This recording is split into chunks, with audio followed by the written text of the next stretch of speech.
Okay, what up, Claytriots? It's your boy, technically Clay, streaming at you from sunny St. Louis, Missouri.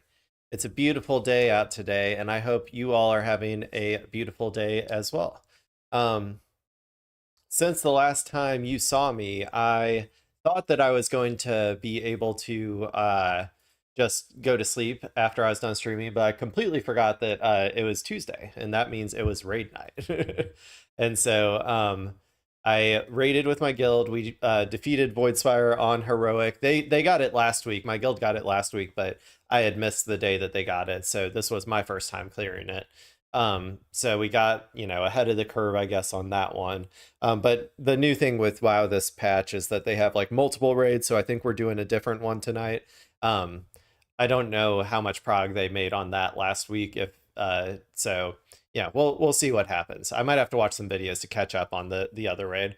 Then I went to sleep. I got good sleep, but I didn't get a lot. Probably like 6 hours or so. So I'm still a little bit tired, but yeah. And then I woke up.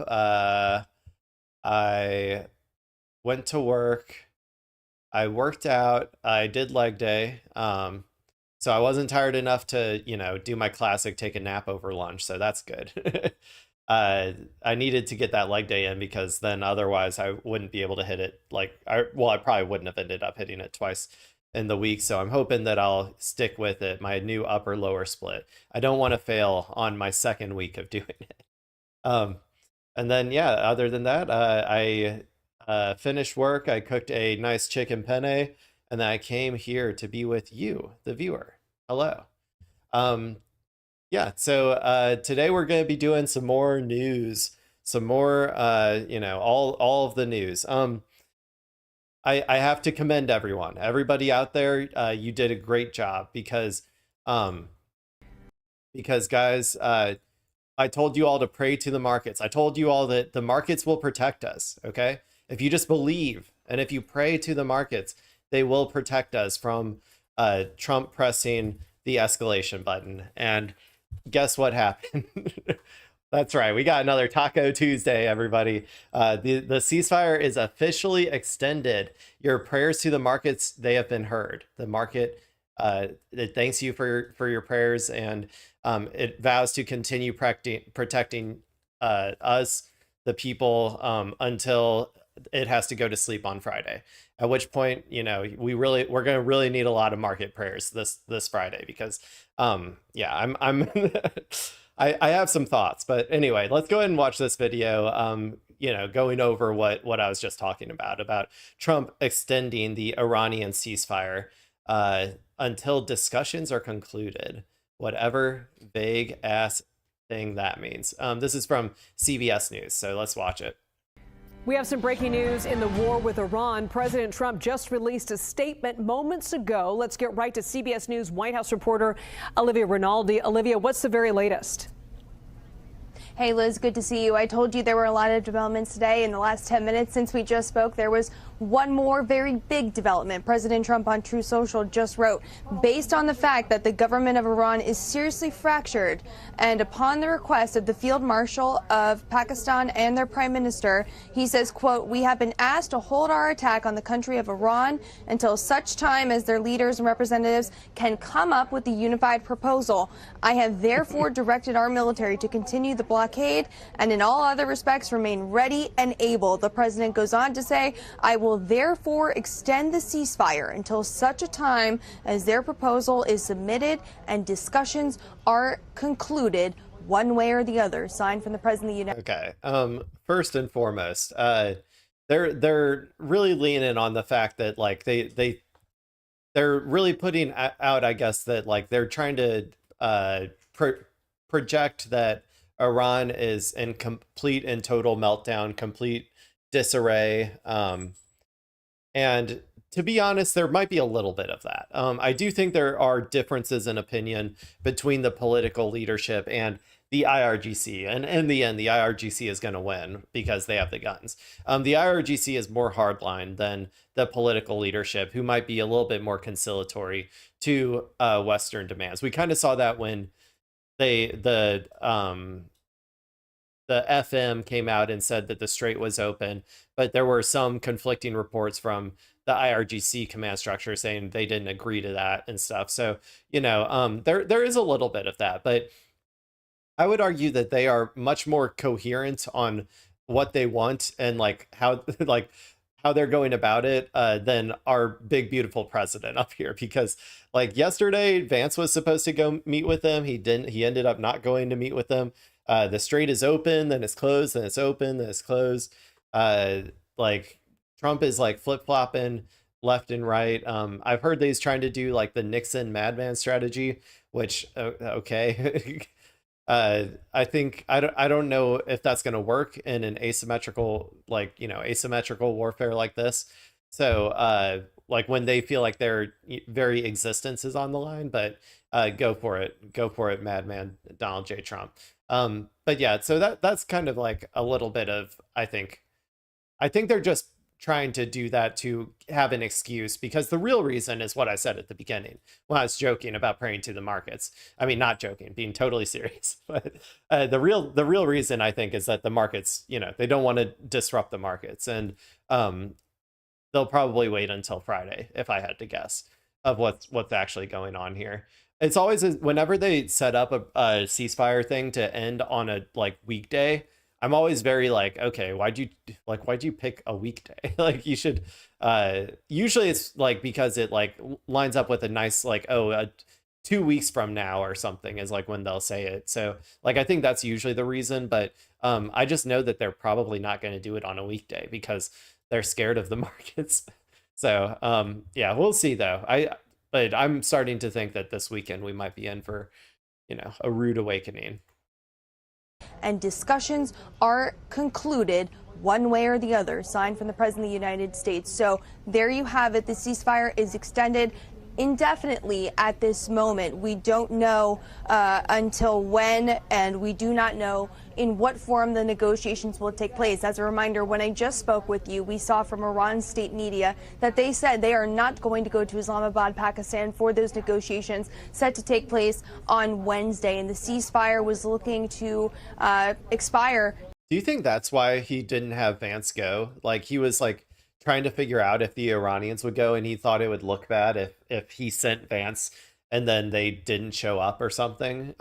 It's either that or they were planning to do like a full-on decapitation, like assassination strike on their entire political leadership, and they didn't want Vance to be in the room. And I think that might be kind of why the Iranians do want Vance there, because they're using him as a human shield. They're like, no, they won't like do a bomb strike on our negotiations if Vance is there. So I don't know, it's one or the other. This evening at 7:50 p.m. Eastern. In light of all of that, we know the president has been gathered here today with some of his top deputies, including the vice president, the secretary of state, and the defense secretary, Pete Hegseth, having conversations about what to do if Iran does not show up. Well, it seems that the U.S. has been talking with the Pakistani mediators, and as a result, the president is extending that ceasefire until a proposal is submitted and the discussions are concluded. Obviously, this raises a lot of questions about what does discussions concluded mean, an end to the war, a full firm deal, a signed deal? What does this all actually mean? Because the president says a blockade is going to continue, and the Iranians have said that blockade is part of the reason why they're not going to go to Islamabad to have any negotiations with the U.S. So it looks like this ceasefire is continuing at this moment, but still is just a lot of questions here at the White House today. And Olivia, remind us too the status of this team of negotiators that apparently were going to go to Pakistan to negotiate. Still unclear whether or not Vice President J.D. Vance is included in that group. Remind us again what the update on that is. Do we know? Right. Well, let's take it back to Sunday. We know President Trump on Truth Social early Sunday morning wrote that he was sending a team of representatives to the region for these negotiations. He then told multiple news outlets on Sunday morning that he was not sending the vice president to be part of that group.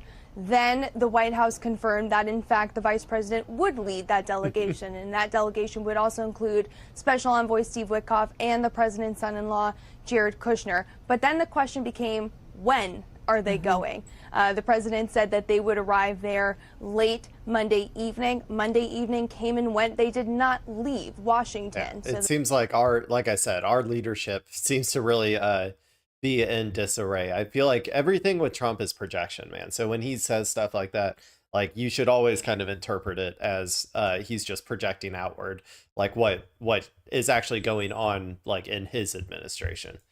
Whoops. Didn't mean to get to the comments. Then Tuesday morning, today, questions about when the vice president is going to leave, if at all. Earlier this afternoon, we saw the vice president arrive here at the White House. So clearly not leaving at any given point, in that near-term future, especially as the ceasefire was going to expire this evening at around 7:50 Eastern. Then we had this flurry of activity. So the vice president was ready to go. We're told, I kept being told by White House officials that the word was fluid. The negotiations were fluid. The timing that the vice president would leave was fluid. And if he would go at all was fluid. But it seems that we now know with the extension of this ceasefire. Well, with Donald Trump, I think everything's fluid because he doesn't know what the fuck he's going to say from one moment to the next. He doesn't have a coherent plan or strategy to extricate ourselves from this situation. So, like, for him, yeah, of course, everything's fluid. I don't know. The media, like, I don't know why they try to pretend like he does. Like, it's so clear that he doesn't have a plan here. Like, he clearly doesn't have a plan. Everything is this is obvious. And the questions about whether negotiations are going to happen, it would be interesting to see if the vice president leaves this afternoon. We have not gotten any indication that he would still go to the region, of course, given the fact that the Iranians said that they wouldn't be. But certainly this gives this White House a bit more time to just try to figure out what to do with this ongoing war, which is entering its 8th week. Uh-oh. I heard 4 to 6 weeks at some point. For some reason, those numbers are sticking in my head. So I don't know how we're all the way at 8 weeks now. That's that's a oopsie. We might end up, like I said before, I think this is going to end up being a long conflict. It might not be a hot war the entire time, but I think this is going to be a long conflict. So be prepared. Be prepared for high energy prices and paying $100 at the pump, or depending on what car you drive in. Okay, let's go ahead and move on to the next piece of Iran news. We're going to Al Jazeera for this one. So I guess since we last talked, Iran was getting a little bit jealous. Trump had seized those couple vessels. He seized them and he said, "No, you're not coming through here. Turn around." And they said, "Fine." Apparently, all of this is alleged. We don't know for sure how accurate this sort of stuff is. But yeah. And so Iran decided they were going to get in on the boat seizing action. So, so we're going to watch this video and see what's going on with this. This is Iran seizes 2 vessels in Strait of Hormuz amid U.S. blockade. Let's go. Revolutionary Guard Corps has seized 2 cargo ships after attacking vessels in the Strait of Hormuz. Tasnim news agency says the Navy has seized the Epaminondas and the MSC Francesca off the Iranian coast near Siddiq. Iran accuses the vessels of operating without authorization and manipulating navigation systems. These vessels have been transferred to the territorial waters of the Islamic Republic of Iran for inspection of their cargo and documents. The IRGC Navy once again emphasized that any action aimed at disrupting the implementation of the laws announced by the Islamic Republic of Iran regarding transit in the Strait of Hormuz, as well as activities contrary to safe passage in this strategic waterway, will be continuously monitored by the IRGC Navy, and violators will face decisive and lawful action. Hello, ma'am. Welcome back. Wow, I like that. I like that emoji. Meanwhile, the ceasefire has been extended despite stalled efforts to reach a peace deal between the U.S. and Iran. President Donald Trump says Pakistan asked the U.S. to hold off on attacking Iran so Iranian leaders can submit a unified proposal. Now, Iran's ambassador to the UN says talks will... Yeah, so Iran is they're just reasserting control, right? They want. I've heard multiple things so far. So I've heard that Iran has been shipping oil, that like 26 vessels potentially have made it through the America's blockade. I'm taking that with a grain of salt. I don't know if we have like if that's been confirmed or anything. But also they're trying to show that like no America is not capable of having like selectively blockading this, because obviously like Iran could shut it off for everybody. All they have to do is like shoot a missile, right? The problem with America's blockade is that they can't just like fire a missile, generally speaking, at like other carriers, because that's going to then be like an international incident with whoever owns that ship. So this is just Iran like reasserting control, the dueling narratives, and like I don't know, it's probably a good strategy, just to show that they're still capable of doing this and just put a little bit more pressure. It's also interesting the timing, how it came directly after Trump extended the ceasefire. It was almost like a it was almost like a Trump move. Like, you remember when Iran agreed to open the strait, and then Trump came in and said, no, here or like essentially like a sign of capitulation to Trump is how he interpreted it. And he like said the blockade's actually staying for Iran. This time it's kind of the reverse, where Trump capitulated to Iran by extending the ceasefire, and then Iran just right off the bat said, okay, well, we're also going to start seizing these ships. So but they always had this capability. They just and they were executing this to an extent, or like before the ceasefire, they were really just like blockading the waterway with threats of missile fire, I guess. So this might be one of the first times that they are, I think the first time that I'm aware of, that they're actually seizing a vessel. So will resume as soon as the U.S. blockade on Iranian ports ends. But Washington has said the naval blockade in the Strait of Hormuz will continue until a peace deal is done.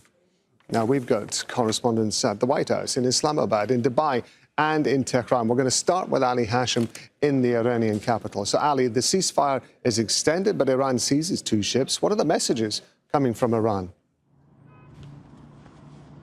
Well, the ceasefire is one thing for the Iranians, and the blockade is another.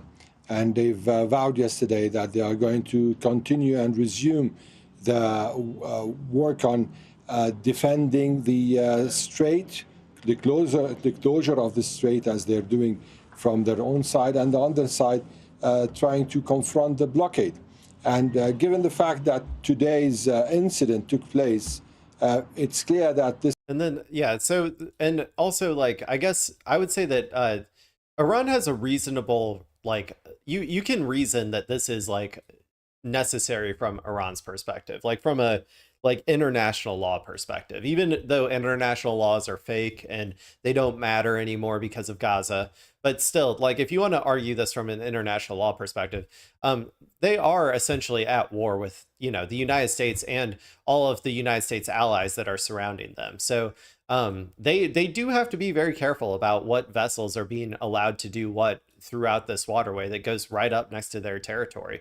Like, I think it would be unreasonable to say that you can't try to, like, protect your coastline during a time of war, right? So it would be like if someone said you can't block the, I don't know what, like the Panama Canal or something, or the Gulf of Mexico, or you can't like we're not going to like, if we were at war with someone, we wouldn't allow free flow of ships just going like right up to our coastline, so I mean, I think that's a relatively reasonable thing for them to be doing, personally. This is part of the new status quo in the seas surrounding the Gulf and the Arab region, tit for tat. That will, of course, I mean, this is coming just after days from the United States seizing of an Iranian ship. So now we're seeing the Iranians seizing another 2 ships. So this is going to continue as far as the blockade is there and as far as the Strait of Hormuz is closed also. Ali, thanks a lot. We're going to bring in Mike Hanna at the White House. So Donald Trump, Mike, saying that the U.S. is going to still blockade the Strait of Hormuz. It's now waiting for Iran to come back with what's been described as a unified response. What are you hearing from the White House? Well, President Trump made clear that he believes the blockade is still an important piece of leverage for him. He did so in a Truth Social statement. Okay, it's literally the exact opposite of a piece of leverage for him. It's a piece of leverage for Iran. Like the continued blockade. Like I mean, I said it when it happened, I guess, but like when America decided to maintain the blockade after the Iranian FM came out and said, "Oh, we're opening up the strait," it was one of the stupidest moves I've ever seen in geopolitics. Honestly, it's rare to see a move that stupid, because the main pressure point that is on America, like that is going to continue putting pressure on America to like end this conflict on terms that are not favorable to America, is the world economy and like the gas prices at home. Like, so is, but primarily also like the shortages in the Philippines and soon to be in Europe as well. The like actual energy shortages. Like if people, if Western countries do not get their like perfect like energy system, like if they start having like rolling blackouts in Europe and stuff, people will be rioting. Like they're going to be like, why? Like they're going to be so pissed off at their government for allowing America to like essentially do this to them. It's going to be an immense amount of pressure, and all of that could have been alleviated if he had just not kept the blockade. So the pressure, like Iran can sustain this pressure, can sustain the economic pressure that America is going to put on it with not allowing it to ship oil. They, number one, have other land routes that they can use, which isn't as efficient, but they can still ship their oil or like sell their oil that way. But also they've built up an entire resilient economy in terms of like sanctions, like the sanction system that we put on them. So a lot of their industries are homegrown. They're all internal. So I don't know. Like, yes, it'll be a hit on them, but they also have a cause that they believe in defending their country from America's like pedo-billionaire overlords. So like, yeah, it's just such a dumb mistake that we made. In the course of yesterday evening, he says Iran doesn't want the Strait of Hormuz closed. They want it open so they can make $500 million a day. He wrote, "They only say they want it closed because I have it totally blockaded, so they merely want to save face." Now, a few days... It's so funny. So much projection, dude. That's what he did. That's literally what he did. They had blockaded it, and then he put a blockade on the blockade. It's literally the exact opposite. It's exactly what he did. Trump loves to do that, man, where he just like takes the strategy of the opposing side and then tries to do it to them, and then accuses them of like copying him. Like, you know, it's like it's very 12-year-old coded. Days ago, President Trump was saying that the Strait of Hormuz doesn't matter because the U.S. doesn't rely on it for oil. However, now it's obviously a central part of his policy and a central part of attempting to show that the U.S. has not backed down in terms of extending this particular ceasefire. There's something that is very important for President Trump to continue to appear to show strength in the face of what is amounting to Iranian defiance of his wishes to get the talks going again. Also a problem for the Trump administration, several sources are saying, is the fact that they're not quite clear who they are talking with in Iran, who are the decision makers. The main negotiator was assassinated by the Israelis, Ali Larijani. The supreme leader, the former one, was assassinated in the early part of the war. Now the U.S. government appears to be left. God, it's so funny, dude. They assassinate all of the people that they're supposed to like, that they would need to negotiate with in order to extricate themselves from this conflict.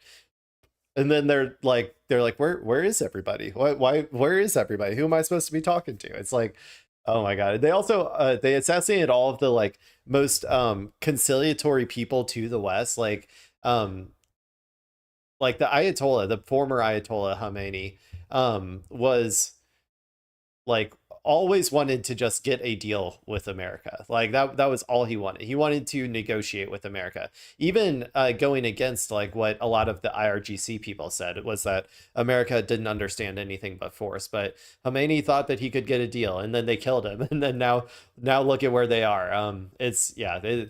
America is shooting itself in the foot left and right. It's crazy. With the crazy. Islamic Republican Guard Corps to negotiate with, notoriously hardline, and the previous leaders who have been killed were in fact guardrails against the complete power of the ICRG. Okay, let's go back to Ali Hashim, who's still in Tehran for us, of course. So Donald Trump had previously said that the U.S. was negotiating with people that he described as reasonable, but we understand now he's saying it's because part of the problem is that Iran's leadership is fractured. Do we have any indication who is providing the responses to the U.S. right now? Well, you know, when you are in Tehran, the view is different, especially when you are watching how the system is working in Tehran. It's completely different from what is being said. I mean, the issue is that there is a system, there is a leadership, there are institutions, there is a foreign ministry. These are all part of the decision-making cycle in Iran, and nothing. Yeah, I think especially the media, tends to orientalize Iran a lot in terms of like thinking that, like, not even understanding that they have an entire system of like institutions built literally particularly for this exact moment.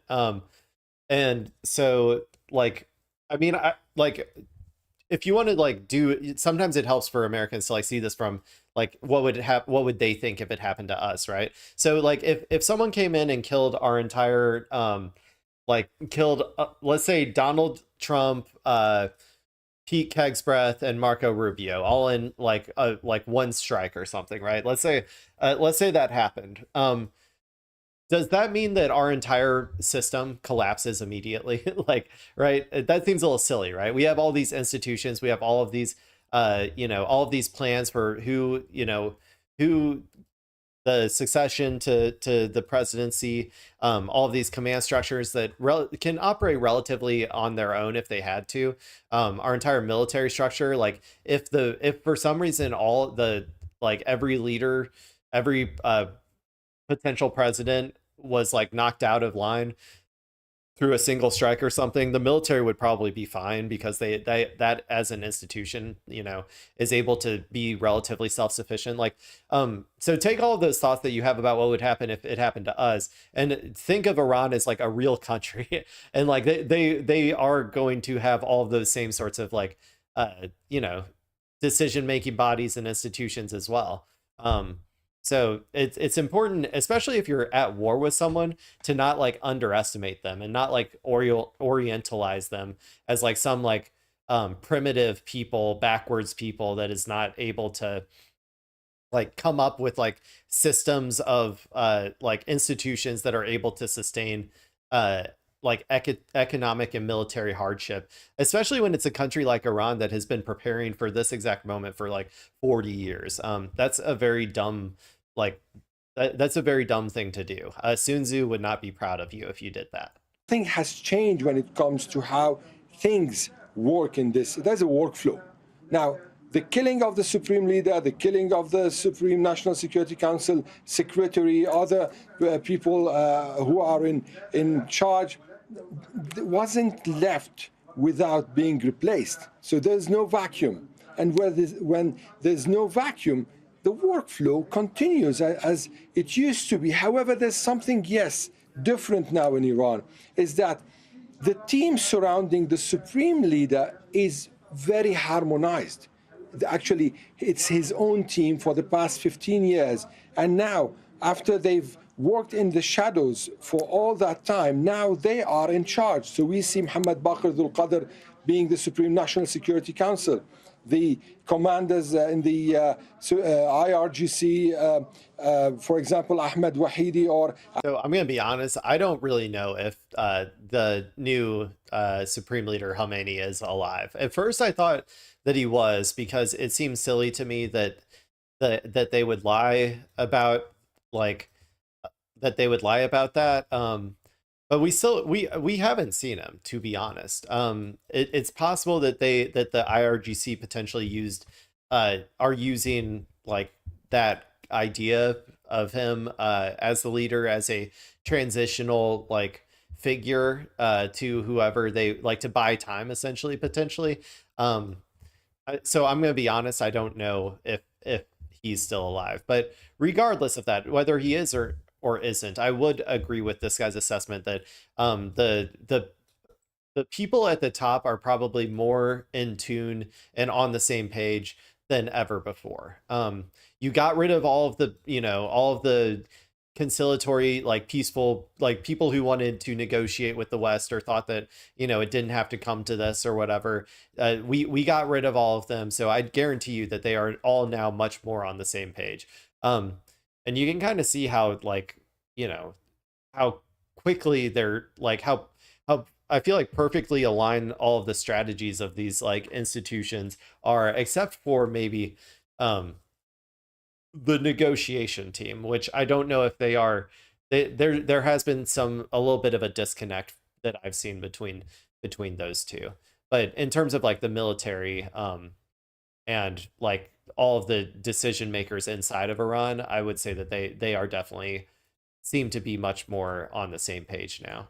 Aziz Jafari or his assistant Hussein Taib or Mohammed Baqir Qaliba. These are all people who were the men around the new Supreme Leader when he wasn't the Supreme Leader. So the decision making is smooth among them, and it's supposed that the Supreme National Security Council and the Foreign Ministry are the ones conveying the answers. So other than that, there are no signs that there is a. It could have also just been a miscommunication when the FM, sometimes says things that the IRGC is not on board with.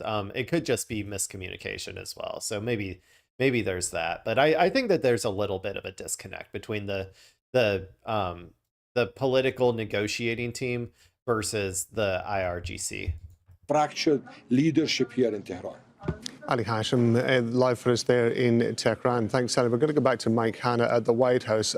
Mike, just before we do, I just want to point out our viewers to the top right-hand corner of the screen there. That is the current price of Brent crude at the moment. It's sitting over $100 a barrel. It's been moving between 10 and it was up to about 19. At one point, you can see the figure ticking up and down there. This is an indication, of course, the kind of level of uncertainty that the world has with. It should probably be a lot higher, to be honest. Man, everybody's just living on the hopes and dreams of, like, that Daddy Trump is going to find some way to, like, pull out of this conflict. But I got bad news for them. Trump's pullout game isn't that good when it comes to wars, I feel like. But with regard to, we have a ceasefire extension. There is speculation that talks may be carrying on, and nevertheless there is this uncertainty which is being reflected, at least in part, by the energy prices. Now, in terms of domestic politics, how long do you think Donald Trump can continue all of this? What are analysts telling you from the States?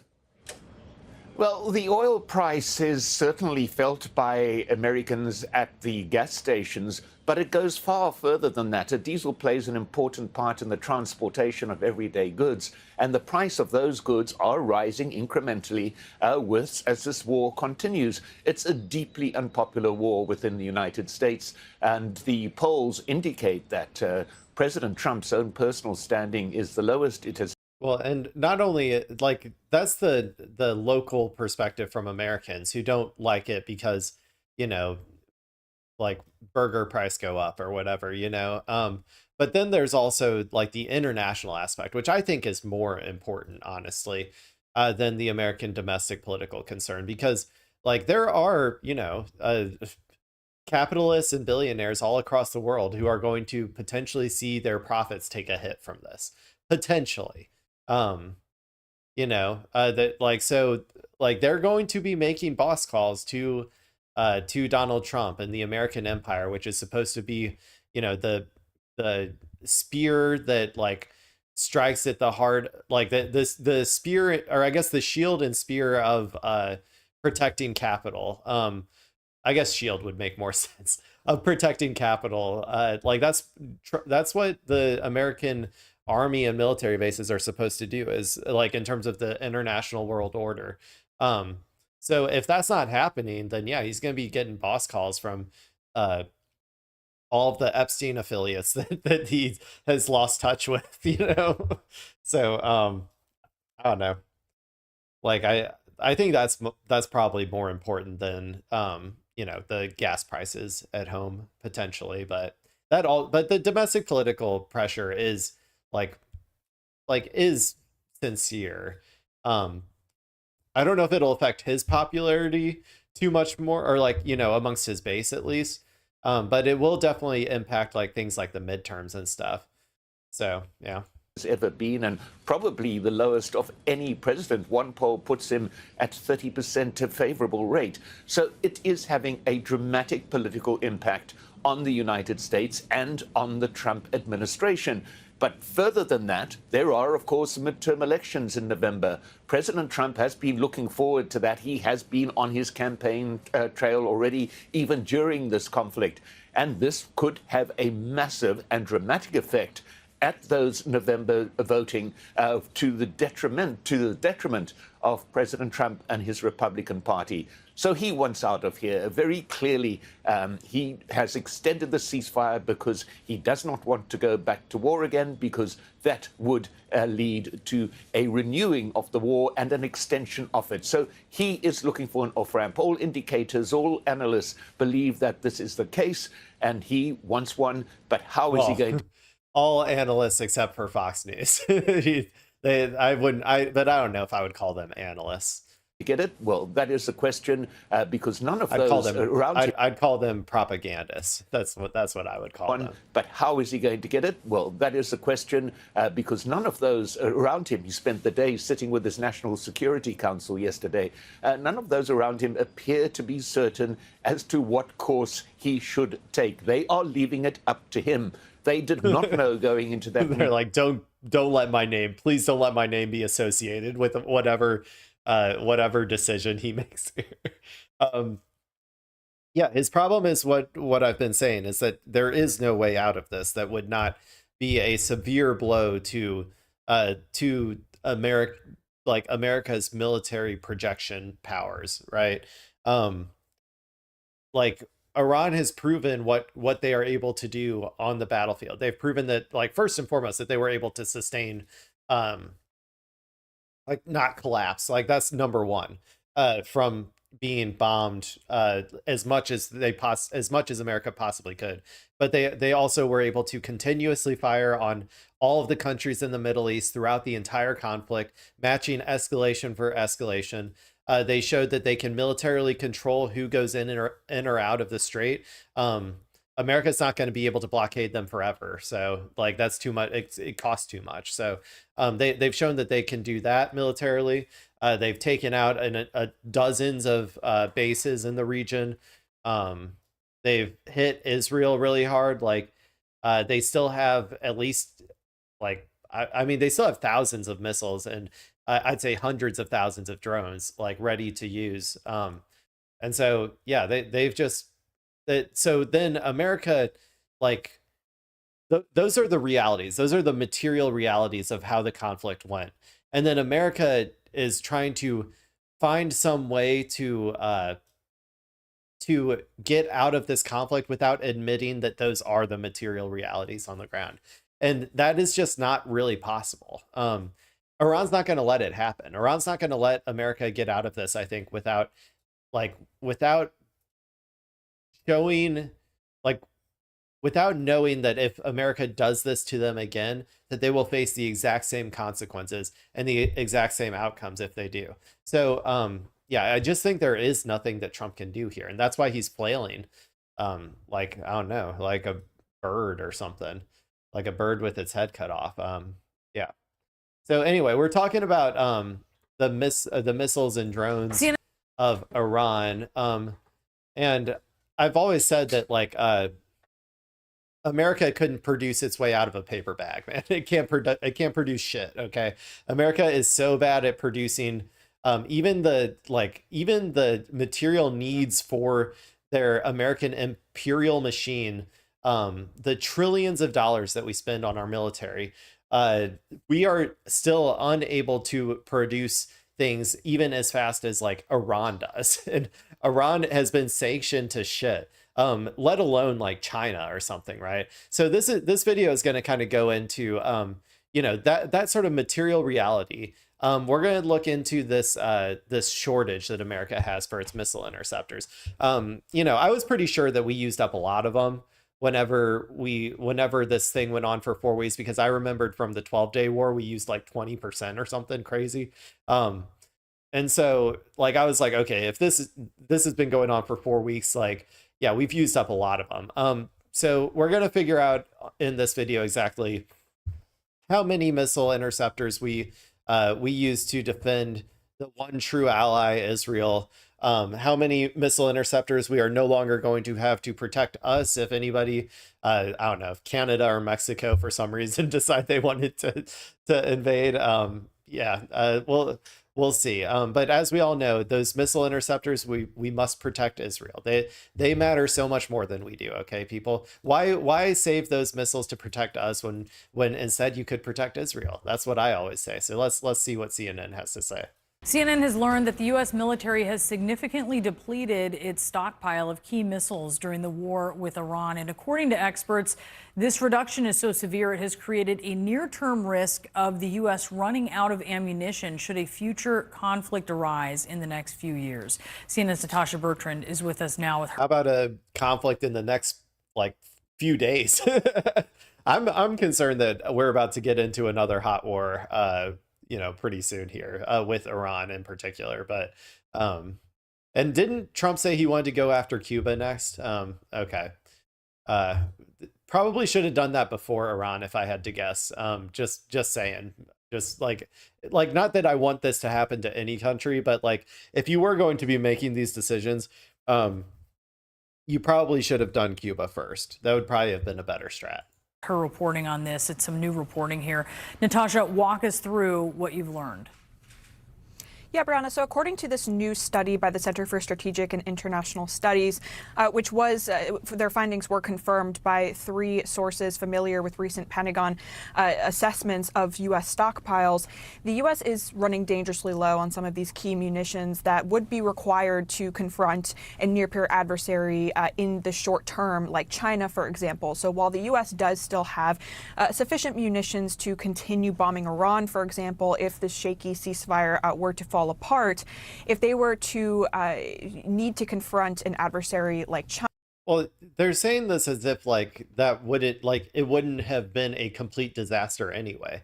Like we went through like I don't know, I think it was like they said like 50% or something of let's just say around 50% of their interceptors or of their strike missiles and THAAD missiles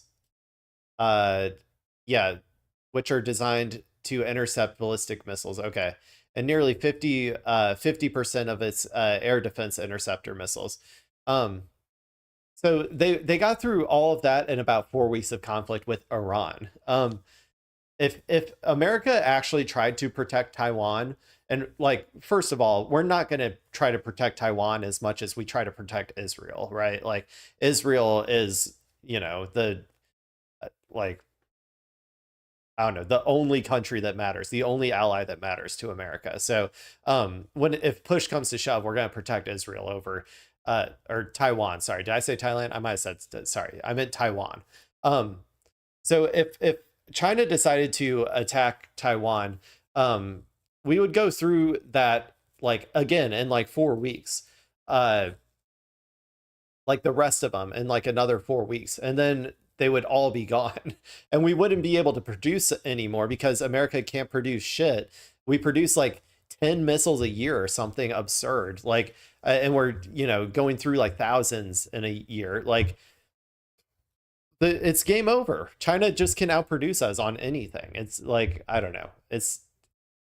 not even a question at this point that America would not be able to do that. So I don't know. This all seems like almost like, why even talk about it as like a possibility of America like going into a war with China? That would be insane. China or like Russia, for example, then that could pose significant. We are insane. So, I mean, I'm not saying there's not a real possibility that it happens, but it would be incredibly stupid. Problems for the United States. Now, just to give you an example of how much the U.S. stockpile has been depleted over the last 7+ weeks of war on Iran, according to this assessment and the sources that we spoke to, the U.S. military has expended at least 45% of its stockpile of precision strike missiles, at least half of its inventory of THAAD missiles, which are designed to intercept ballistic missiles, and nearly 50% of its stockpile of Patriot air defense interceptor missiles, which are, of course, very key air defense munitions.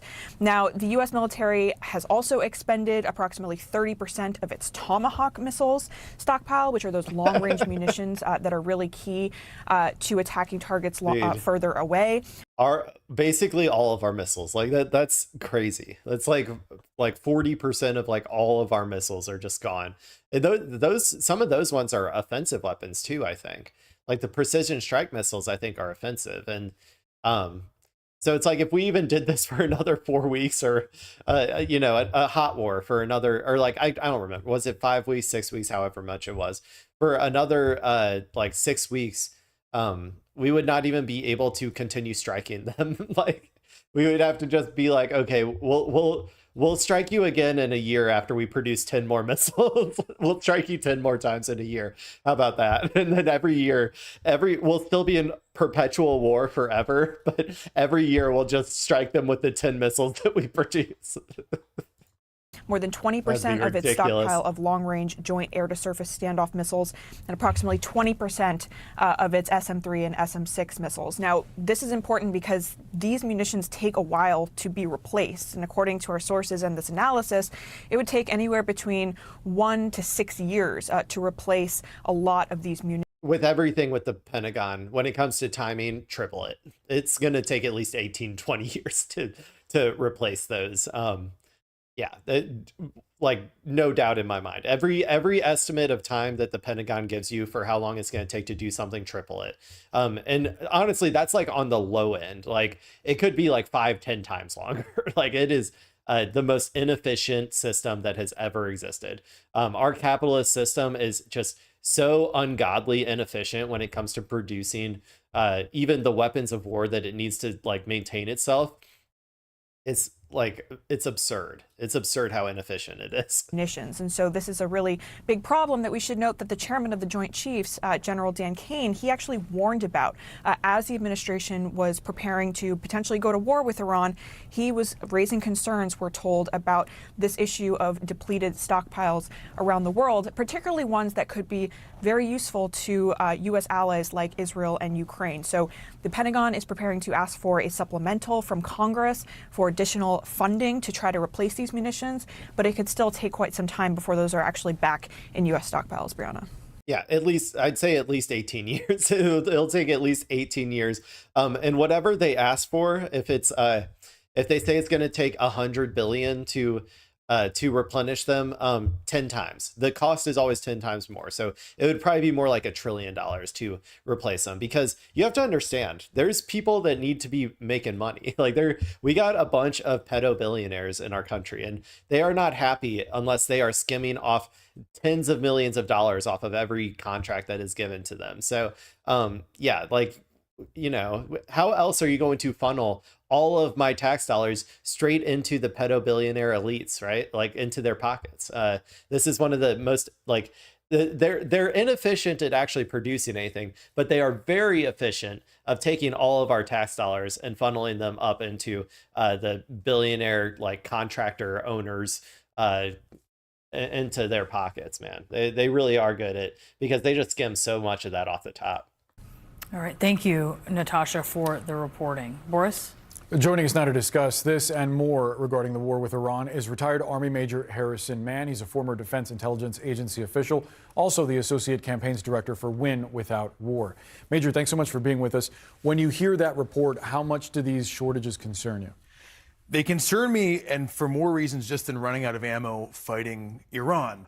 Part of this is a math problem that we knew the answer for before this war started, right? We knew what our stockpiles were, and I used to work with the folks at the Defense Intelligence Agency who used to do their best to count how many missiles and drones Iran had. And so, like, there's really two things that I want to draw out of here. One is that the folks, politicians and experts who were advocating for war with Iran, they were just kind of detached from reality. We've run out of up to 50% of strategic defensive interceptors a month into a war with a regional power, right? This is Iran. And from that, we also got to kind of extrapolate folks who are advocating for war with China. That is a global power. The fact that we are totally unprepared for these conflicts. I mean, it's just over, dude. It's over. It's over. There's no way that America could militarily protect Taiwan, for instance. There's no way that America could militarily compete with China. In a foreign war against China, there's literally no way. I think America could defend itself from an invasion from China, but there's literally no way that it could ever like compete in a war with China. It's over. The American post World War II order with America as the only global hegemon, it's gone. It's gone. Everybody wave bye-bye. Hopefully China won't be as brutal and barbaric as we were. Like, that's all I hope. Seriously. I mean, I have a lot more faith in China considering their track record of, like, I don't even think they've been in a foreign war in like over 100 years, if not more. I don't even know if they've really been at war, like, except for, I guess, well, World War II, I guess. But yeah, I don't know. It's but like an actual like offensive war, like a war in another country, I can't even remember the last time China was in one of those. It's not an argument for us to gear up for war, but it should make us a little more introspective when we have people saying it's going to be a slam dunk and we really need to fight these wars. The other thing I want to pull out of this, I think, you could be watching this report about us running out of all these critical munitions and say, well, wait a minute, don't we have the most powerful military in the world? Don't we have the biggest military in the world? We just spent nearly $1 trillion on the Pentagon last year. Why don't we have enough ammo? And I think it's important for folks to understand, especially as we move into talking about supplemental funding or a new defense funding bill, that these hundreds of billions of dollars that Congress gives the president for war largely do not go into things that we would say we need for war. The reason that we don't have enough air defense interceptors is because instead we've been spending that money on like these big projects that are kind of designed.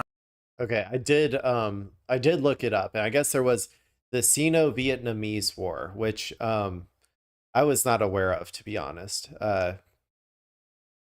So maybe they did a war on Vietnam. I'm really not that sure about that one though. So there you go. Anyway, sorry, I missed some of what he was saying. I'm going back. The reason that we don't have enough air defense interceptors is because instead we've been spending that money on like these big projects that are kind of designed to be expensive. Yeah. Designed to funnel all of everybody's tax dollars into the pockets of pedo billionaires. That's what he means. I hate to describe it this way, but a lot of this $900 billion budget, and that's what Congress passed last year, nearly every Republican and over 50% of Democrats too, kind of becomes a slush fund for defense contractors. Yep. Raytheon, Lockheed, and instead of producing the defensive capabilities that you say we might need, instead of doing things like paying to get black mold out of the soldiers' barracks, instead of going towards getting better bomb shelters for the hundreds of U.S. troops who've been wounded in this war, we're building big vanity projects like the F-35 stealth fighter, which we learned pretty early on in this. RIP. That whole project cost like $1 trillion, dude. And like Iran's like air defenses, which are like better than they used to be, but I always say they're like made of like sticks and bubble gum, because they're like nowhere near like the air defense systems that like we have and stuff. But was able to clip like two F-35s, which was supposed to be the pride and joy of the American military for the next like decades. Like, man, I never could have possibly thought that the American empire would fail so spectacularly. This is like insane. Big vanity projects like the F-35 stealth fighter, which we learned pretty early on in this war is not that stealthy. Iran caught it on camera and shot at it, or like Ford-class aircraft carriers that the toilets don't work on. And so I think it's really important to understand, if you see these numbers and are shocked or worried by them, more money is not the answer. More judicious spending is. There's also an aspect to this, specifically when it comes to Iran, and I'll get to. Well, the problem is that, again, it's a problem of capitalism. That's one thing that they never really talk about here, is like the capitalist system is incapable of producing these things in a way that like is beneficial to the country of America. Like, there's a reason that like during the world wars, like or like World War II, like we nationalized all of our like companies and had the government set quotas of how much their people are going to produce of these particular things every single month. Like we socialized it all because it was necessary to be able to actually compete, right? To be able to produce things at a more efficient manner.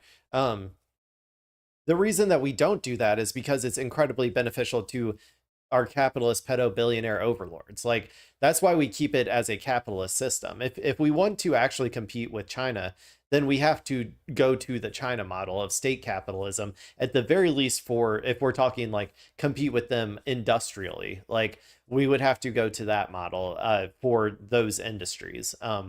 And that's going to be a big no-no when it comes to the people who actually call the shots. Like, not, we live in a democracy, but the only people whose voices matter are like Raytheon and Lockheed Martin and stuff. Their voices matter a lot more than your voice matters, because they have more money, and the more money you have, the more voice you have in America. That's just the way it is. The spending is.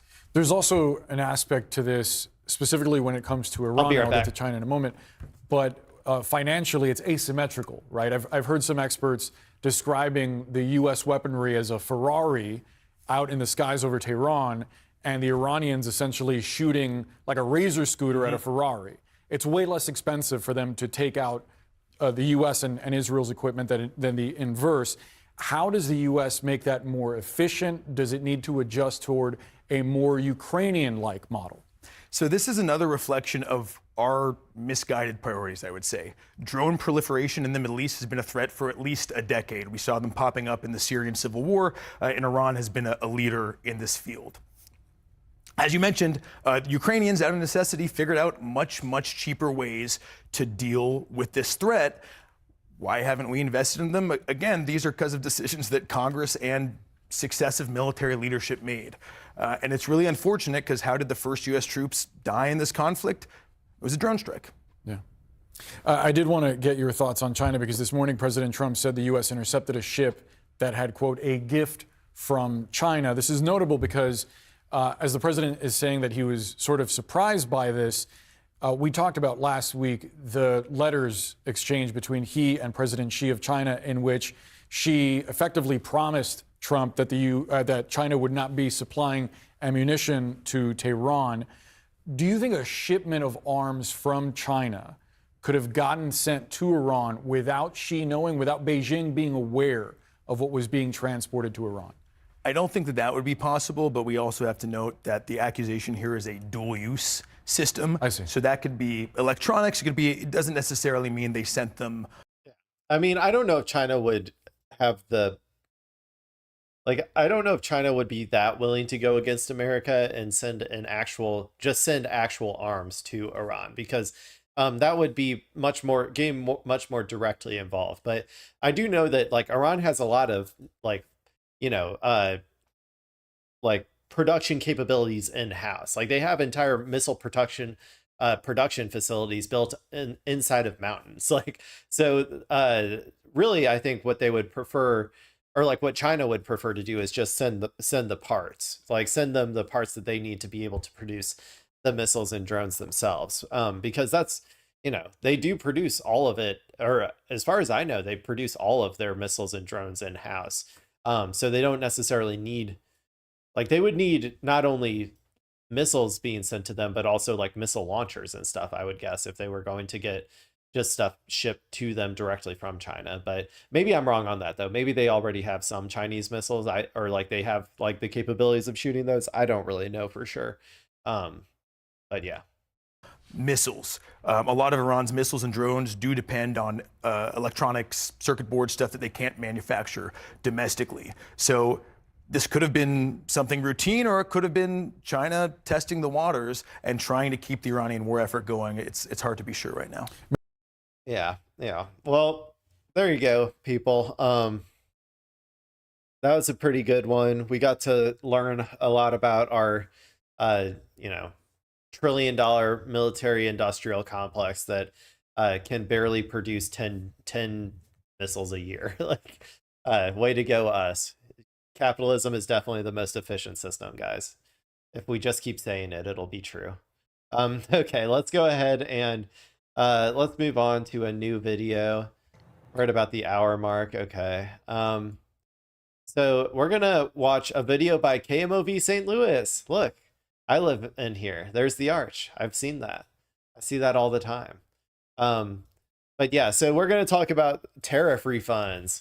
Because apparently, I guess Donald Trump, I think, recently announced a system that businesses potentially are going to be able to use to get the refunds that are owed to them according to the Supreme Court decision that came out a while ago. So let's go ahead and watch this video, and let's see what's going on, because this video is called "Businesses Can Apply for Tariff Refunds, but Consumers Not Eligible." Go figure. Who would have thought, guys?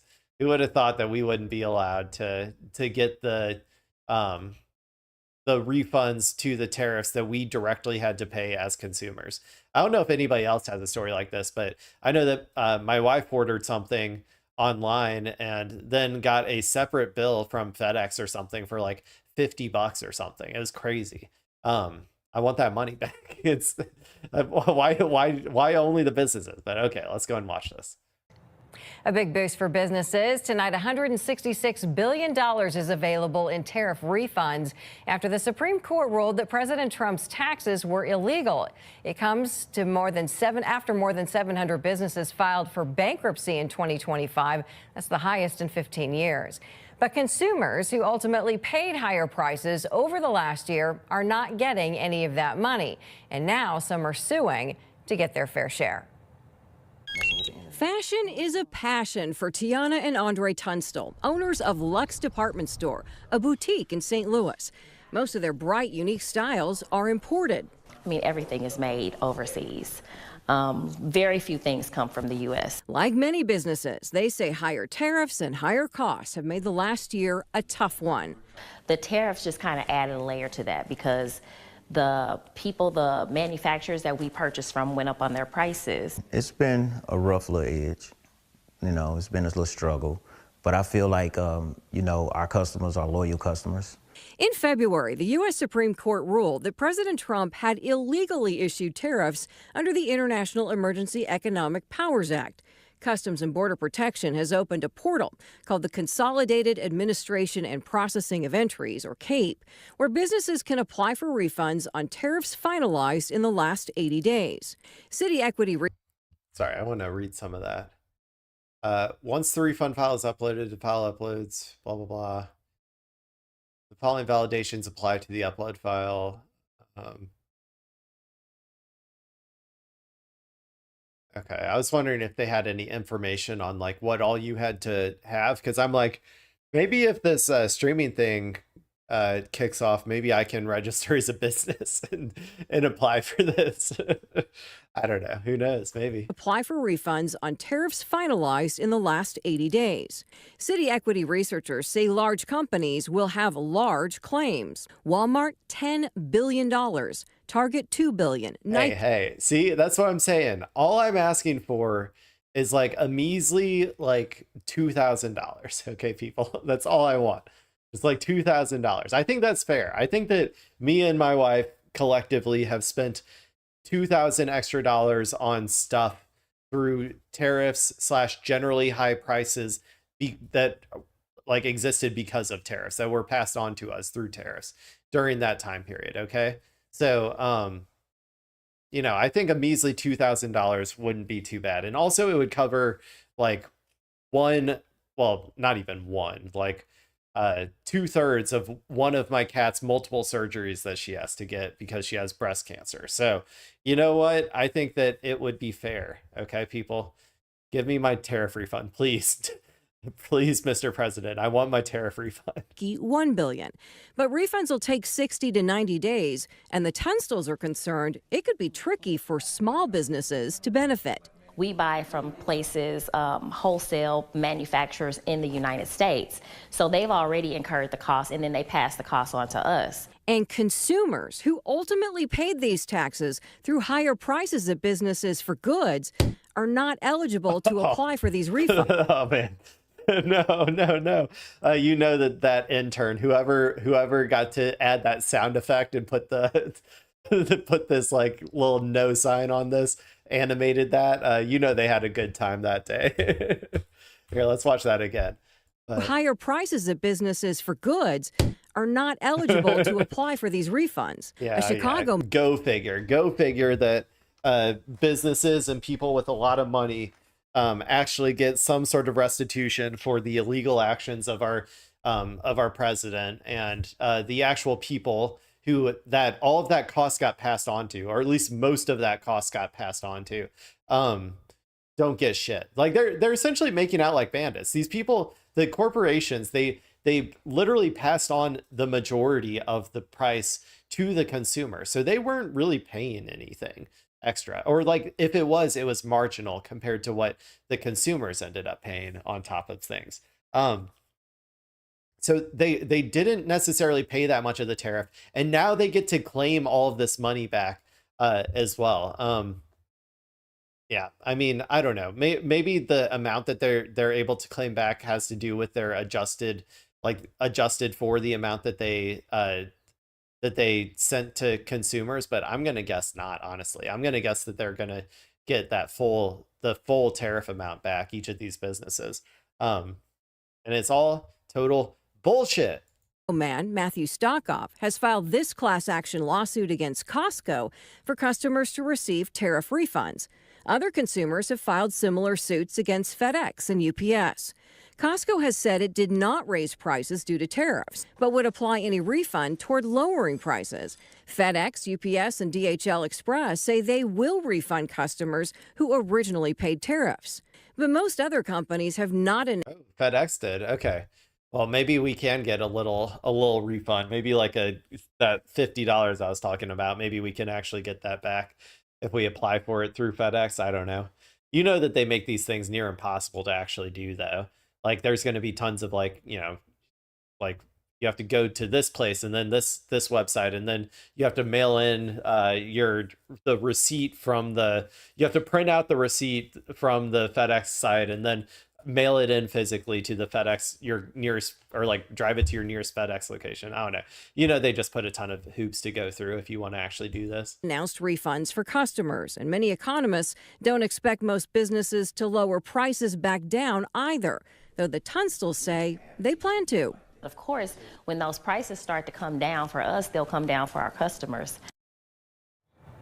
Now, a Texas lawmaker has proposed tariff rebates for consumers that would send payments of more than $1,000. And we asked some of our local lawmakers if they're taking steps or supporting any legislation to help you get. Senator Hawley, Jesus. And then Wesley Bell. I cannot wait. Cori Bush, I hope that she kicks you the fuck out of Congress because you suck. Took so much AIPAC money last time, man. He took so much AIPAC money. It was like multiple millions of dollars that he took. Yeah, he sucks too. We'll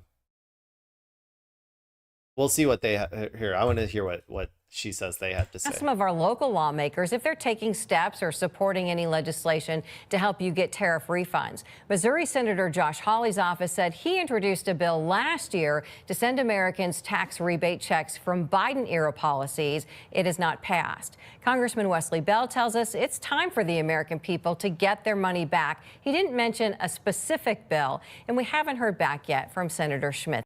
Yeah, it's probably not going to happen. Like, none of these people care about the, average, Missourian who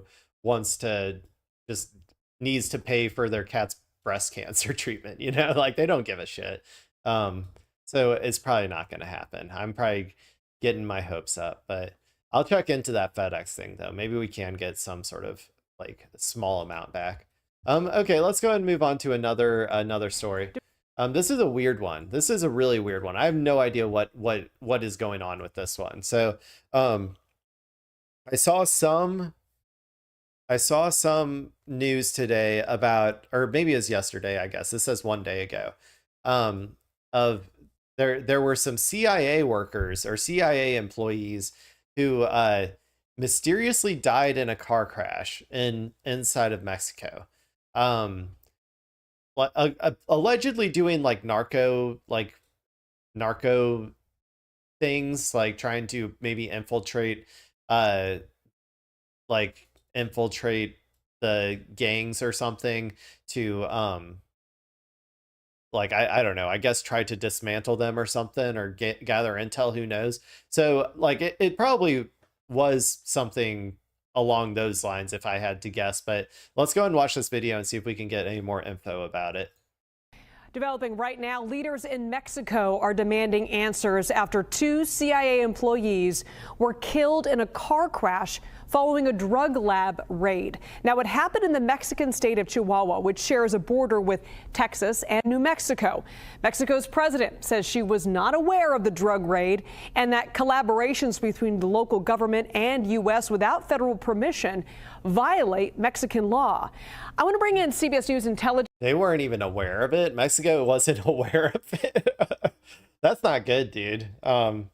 I mean, I know that we have our CIA ghouls all over the fucking place trying to, dismantle democracies and stuff, or set up like coups and whatnot, just like all over South America. Like, I know that we have all that. And they obviously aren't getting permission from their countries to do it. But to be honest, I'm a little bit surprised that we would do this to Mexico without getting their permission. Because that seems like a recipe for disaster in terms of like our relations. And despite how much Trump thinks, I don't know, how little Trump thinks of Mexico, it is one of our most important trade partners. We depend on them for a lot of stuff. So, I don't know, this could set up a diplomatic incident, but we'll see. We'll see what else is going on here. Intelligence and national security reporter Olivia Gazis. Olivia, great to be with you. There's always a lot of secrecy around anything involved with the CIA. So what do we know about why these agents were in Mexico in the first place? Sure, Liz. Well, you're absolutely right that there's still a lot of seeming contradictions and definite unknowns here, and there is still an investigation ongoing. So the U.S. government, for its part, has had very little to say publicly about the circumstances of this incident, the first indication of which we got from a brief social media post by the U.S. ambassador to Mexico. So what we've been able to piece together from U.S. and Mexican officials who are familiar with the situation so far is that this crash happened in northern Mexico shortly after a counter-narcotics operation that was carried out, we understand, by Mexican authorities.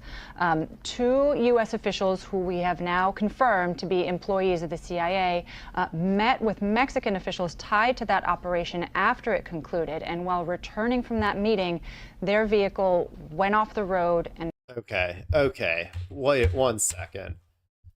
Authorities. 2 U.S. officials who we have now confirmed to be employees of the CIA met with Mexican officials tied to that operation after it concluded. And while met with Mexican officials tied to that operation, they're making it sound like they're meeting with local officials that were like knew that the operation was going on. Um, but then there's a car crash immediately afterwards. Like that sounds to me more like like something that seems incredibly suspicious. Somebody must have caused that car crash, I think. Like it had to be, right? There's no way this was just some accident or something. Turning from that meeting, their vehicle went off the road and plunged into a ravine, killing 4. I'm also, yeah, okay, off a road into a ravine. Like, come on. It's like straight out of a movie, man. Like somebody definitely forced them off the road, if I had to guess, or they were drugged in some way, and like just like passed out and fell asleep or something. I don't know for sure. It sounds like maybe I don't want to speculate too hard, but like maybe the local officials were like kind of in on it to some extent. But I don't know. I don't know. I want to know more about this. Again, we're told the circumstances are still being investigated, and it's very much worth noting that it is rare and unusual for any CIA-linked casualties to surface this publicly and in what's almost real time. The agency usually releases very little public information about their fallen beyond adding stars to the well-known memorial wall in their headquarters, which commemorates. Yeah, the well-known memorial. So that's what you get, by the way. If you are a CIA goon who's going out there and doing all of these terrible things to all of our South American brothers and sisters down there, yeah, if you die in those operations, then they're not allowed to release it to anybody. So they all you get is a secret star in their secret office, that only the people who work at the CIA with clearance are allowed to know about. So I guess, yeah, that is true, that this is weird that they are confirming this, that they are like, maybe it was inevitably going to get out or something. Maybe because Mexico knows about it, they were going to go public with it. It is weird though that the CIA is just even confirming though that these were CIA employees. Commemorates officers who've lost their lives in the line of duty. So it can take years and sometimes even decades to learn the specifics, but the speed and the visibility here of this incident. Yeah. Yeah, this wall right here. Like all of these CIA people, man, I'm telling you, they are never up to anything good. You don't have to feel bad about these people, these stars up here. They all died doing what they love, like destabilizing brown countries. Like, honestly, that's like the primary purpose of the CIA. Is just destabilizing brown countries. So yeah, that's whatever. Is reflective, I think, of the intense level of scrutiny of the U.S.'s counter-narcotics missions around the world that have otherwise been a very visible priority for this administration. And Olivia, all this is coming as the U.S. has placed increased pressure on Mexico over drug trafficking. Can you talk to us a little bit about that? Sure. Well, I mean, CIA, for its part, has a long history of running counter-narcotics operations worldwide. Yeah, they also have a huge history of like being a part of drug trafficking rings. Like, dude, CIA people, they make a lot of money on the side, often working with cartels and stuff to import, like allowing cartels to get away with stuff in order to get like side money and whatnot. So that's also a very common occurrence in the CIA. But again, that mission has really been beefed up since John Ratcliffe, the current director, took the helm of the agency last year. Every director that comes in sort of sets and reshapes priorities for his workforce or her workforce. And one of Ratcliffe's earliest moves was to stand up a mission center dedicated to merging intelligence collection and analysis to target specifically drug trafficking and cartel networks, again, in line with the administration's priorities. Now, that has required to a large extent. The real purpose of that, though, is not like isn't preventing like drug trafficking. The reason that they're doing that is to antagonize Mexico. Like that's their primary purpose when they're doing these things. They want to like pressure Mexico in a way saying like, we can do this inside of your country and you can't do anything about it. Like that's like their primary goal when they're doing these types of things. I don't think they care that much, to be honest, about actual drugs being like imported into America. To be completely honest, I don't think they really care that much. And the CIA does that as well. Like I said, they also partake in the drug trafficking by like turning blind eyes and all that sort of stuff. So in general, I see all of this as more like a geopolitical maneuvering by the Trump administration against like Claudia Sheinbaum in Mexico. Like trying to be like, how dare you implement like socialized medicine down there, like sort of that sort of stuff. But yeah, that's kind of what I think is more likely. Bless you. Cooperation of foreign governments to partner, including and especially maybe even Mexico's government. President Claudia Sheinbaum, who you referenced, has previously publicly spoken to working much more closely with U.S. agencies on anti-drug missions.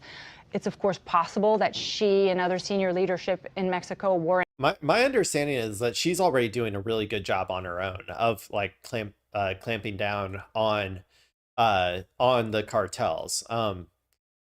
So I don't really know how, like, maybe they're accepting some. I think, like I said before, I think this is more just geopolitical maneuvering from Trump. I think that whether they might be accepting the help, maybe they need the help, I don't know for sure.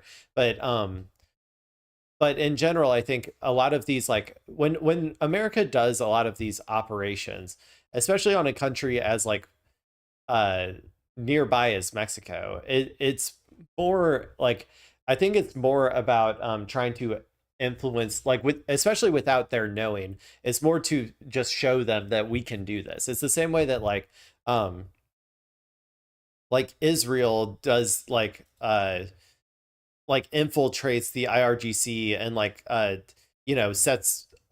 launches a few drones from on Iranian territory during the 12-day war or something. Like they're just showing that they can do it as a way to like antagonize and like that sort of stuff. That's kind of like my thoughts, but who knows? Read in on this specific activity, but this is definitely happening against a backdrop of openly acknowledged bilateral pushes for closer cooperation on counter-narcotics operations in particular. Sheinbaum, my queen, my socialist queen. She's killing it over there, man. I think she has a really good approval rating too. Let me see. Sheinbaum approval. April 13th, 2026. Well, okay. It looks like on average, what? 54% approve.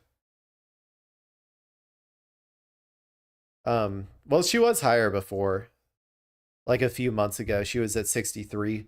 So I don't know what's going on right now that's lowering it, but she was pretty consistently at like a 60% approval rate. And like I don't even remember the last president that was at like a 60% approval rate 3 years or whatever she is into her administration. So okay, cool. Let's go ahead and move on to something new. Something new, people. We're getting out of the realms of serious and we're getting into the realm of funny or not so serious. So we're gonna watch. So the reason that I picked this video, this is The Onion. Okay, for those unaware, I don't know how you're unaware of this, but The Onion is a satirical newspaper or a satirical newsletter, I guess, with like funny article names that are supposed to be provocative, but also like satirical and humorous. And the reason I picked this was because they recently bought InfoWars. And so, I think that maybe it's time that we kind of get a sense of what the new InfoWars is going to be like. So I just went ahead and clicked this video. It's only 4.5 minutes. This is fractures emerge between GOP's pro-pedophilia and extremely pro-pedophilia wings. See, great title, classic Onion title right there. Here we go. Let's watch it. Trouble in paradise? Those are the reports coming out of Washington today as fractures seem to be emerging in the GOP between the Republicans' pro-pedophilia wing and the party's extremely pro-pedophilia wing. Infighting between the two pedophile coalitions reaching new levels of intensity in recent weeks, leaving GOP leadership to question how best to handle. This video is not going to be very. This video is probably not going to do very well in the algorithm, if I had to guess. Okay, unless you guys make it happen out there. But I'm not having a whole lot of faith that this video is going to make it too far in the algorithm. The future of their party's sexual attraction to minors. O&M's Jason Copeland joins us now from Washington with the latest. Jason, you've been in close contact with Republican insiders. What are you hearing? Yeah, Dwight, well, this is really a battle for the soul of the Republican Party, plain and simple. The GOP has historically welcomed a wide net from pederasts to ephebophiles, and there's always been, sort of moderate Got an ephebophile reference, dude. Oh my gosh. Support for sexual attraction to children, but many in the base are now asking for a more full-throated endorsement. And like you said, this is really about the party of pedophilia's future, and right now it's looking a little bit split. And this this is very funny. I mean, obviously there are pedos in the Democratic Party. A prominent one that comes to mind is Epstein associate and alleged pedo Bill Clinton. So there's that. But to be fair, though, I do think there is a statistically significant correlation between being a conservative and being a pedo. And I don't think it's really that hard to understand. The ideal conservative woman is a barefoot and pregnant, if you're going to be generous, 18-year-old who is basically a child in mentality, right? They don't want any sort of independence. They don't want any sort of self-sufficiency. They essentially they want a pure and perfect, I don't know, like child, basically, in terms of the actual mentality that they want from the person that they are having sex with. And so that sort of mentality really does cater towards, I think, or lead one towards, more often than not, this pedophilia. So I don't know. I'm sure that there has to have been studies on this, right? Maybe I'll try to look that up, but let's keep watching this funny video. This is really about the party of pedophilia's future, and right now it's looking a little bit split. And the split playing out very publicly on social media just yesterday, with Senator Tom Tillis replying pretty tepidly to the most recent Epstein files revelations. Yeah, that's right. He's publicly calling everything in the Epstein files cool, which, frankly, to pro-pedophilia voters, this comes off as a pretty lukewarm endorsement of child sex trafficking. Which just isn't going to cut it in the post-Trump era of Republican pedophiles. A new Gallup poll showed only 44% of Republican voters being in favor of pedophilia, with another 43%. Wait, what is this? 44% Republican pedophile infighting splitting the party. Okay. Percent being very in favor of it. Yeah, and that's really... Okay, that's... so here's the split. This is what I was looking for.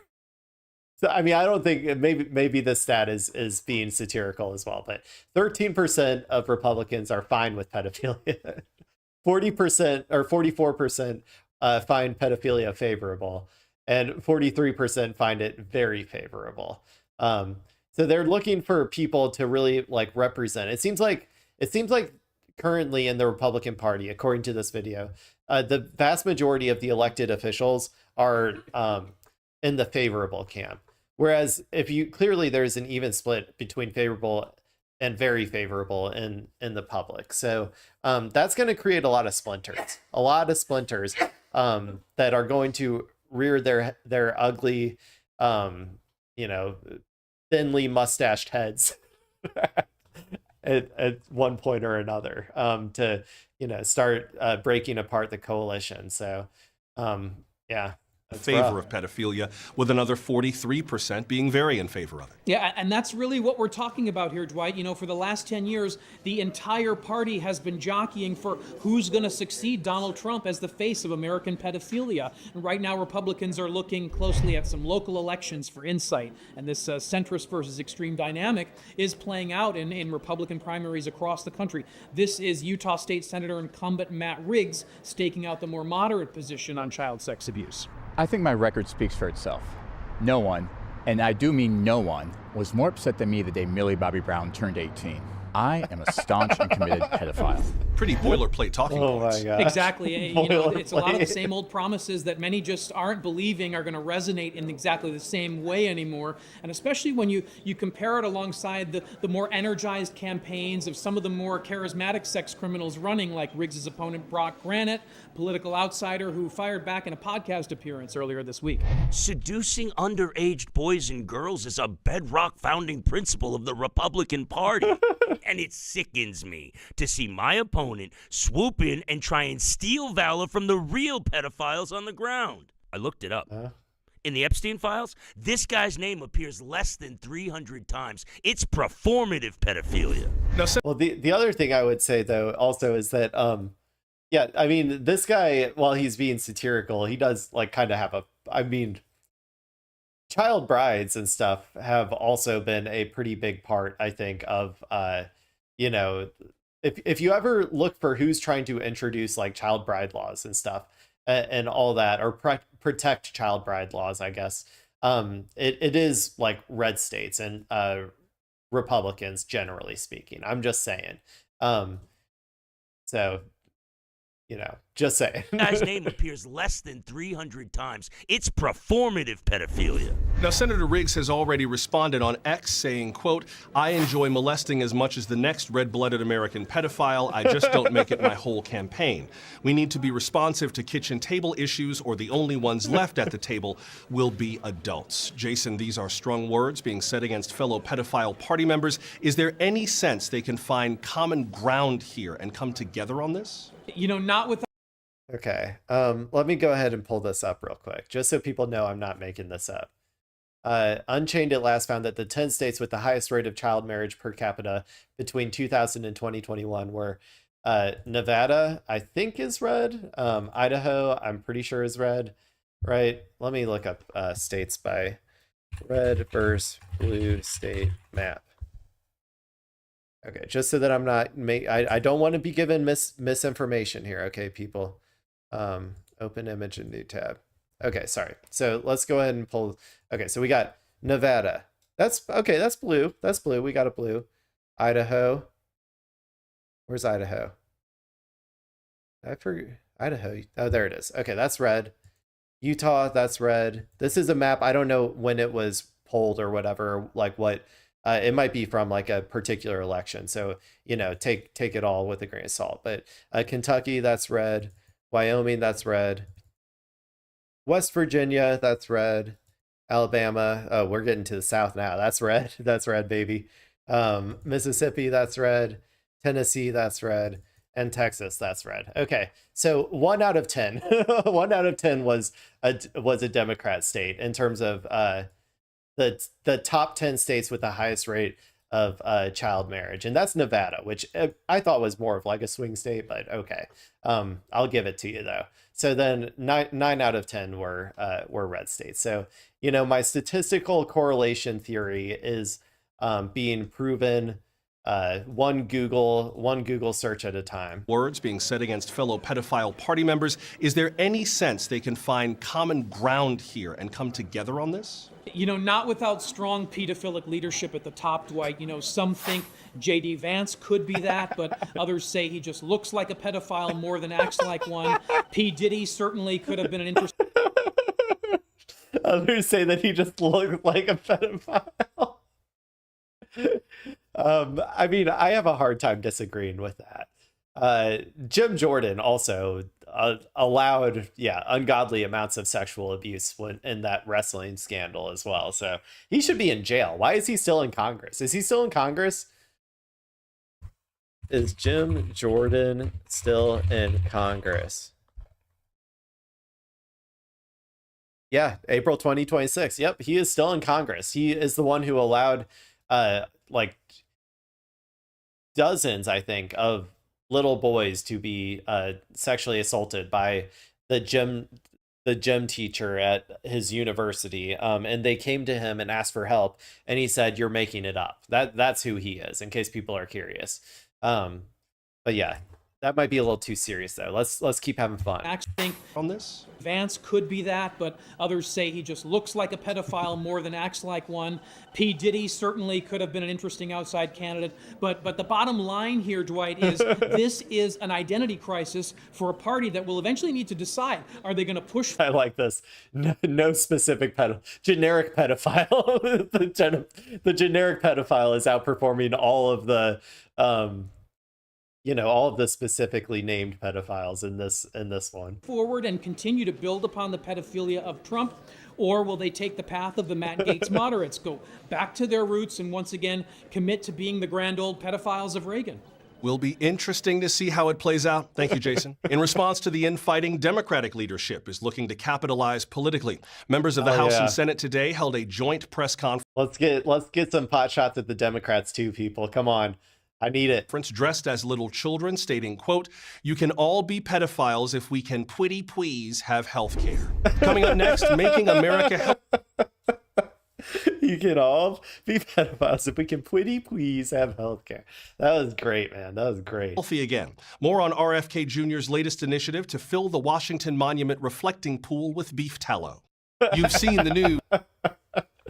Okay, that was great, man. That was great. I'm looking forward to InfoWars under the Onion's leadership. I think that it could be, I think it could be pretty good. I also didn't really know that they did like video content that much, so maybe I'll watch more of that in the future. Okay, what do I want to watch next? Kind of want to watch this one. What time is it? Oh, 1:40. 1 hour and 40. Let me see. Because this will probably take me like 15-20 minutes.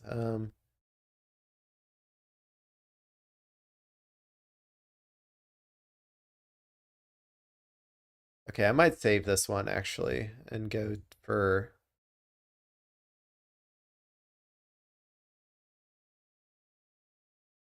I can't watch. Okay, never mind. I'll just watch this video, and then I might not have time to read any articles today. Maybe we'll see. We'll see how long this takes. But this is from a month ago, so I'm a little slow on it. But this is a video about the people know that people who watch know that I like to work out. I mean, I don't think I'm the most diligent person in the world when it comes to working out, but I do try to go, I do try to work out for like an hour a day. Currently I'm doing 4 days a week with an optional 5th day if I feel like it.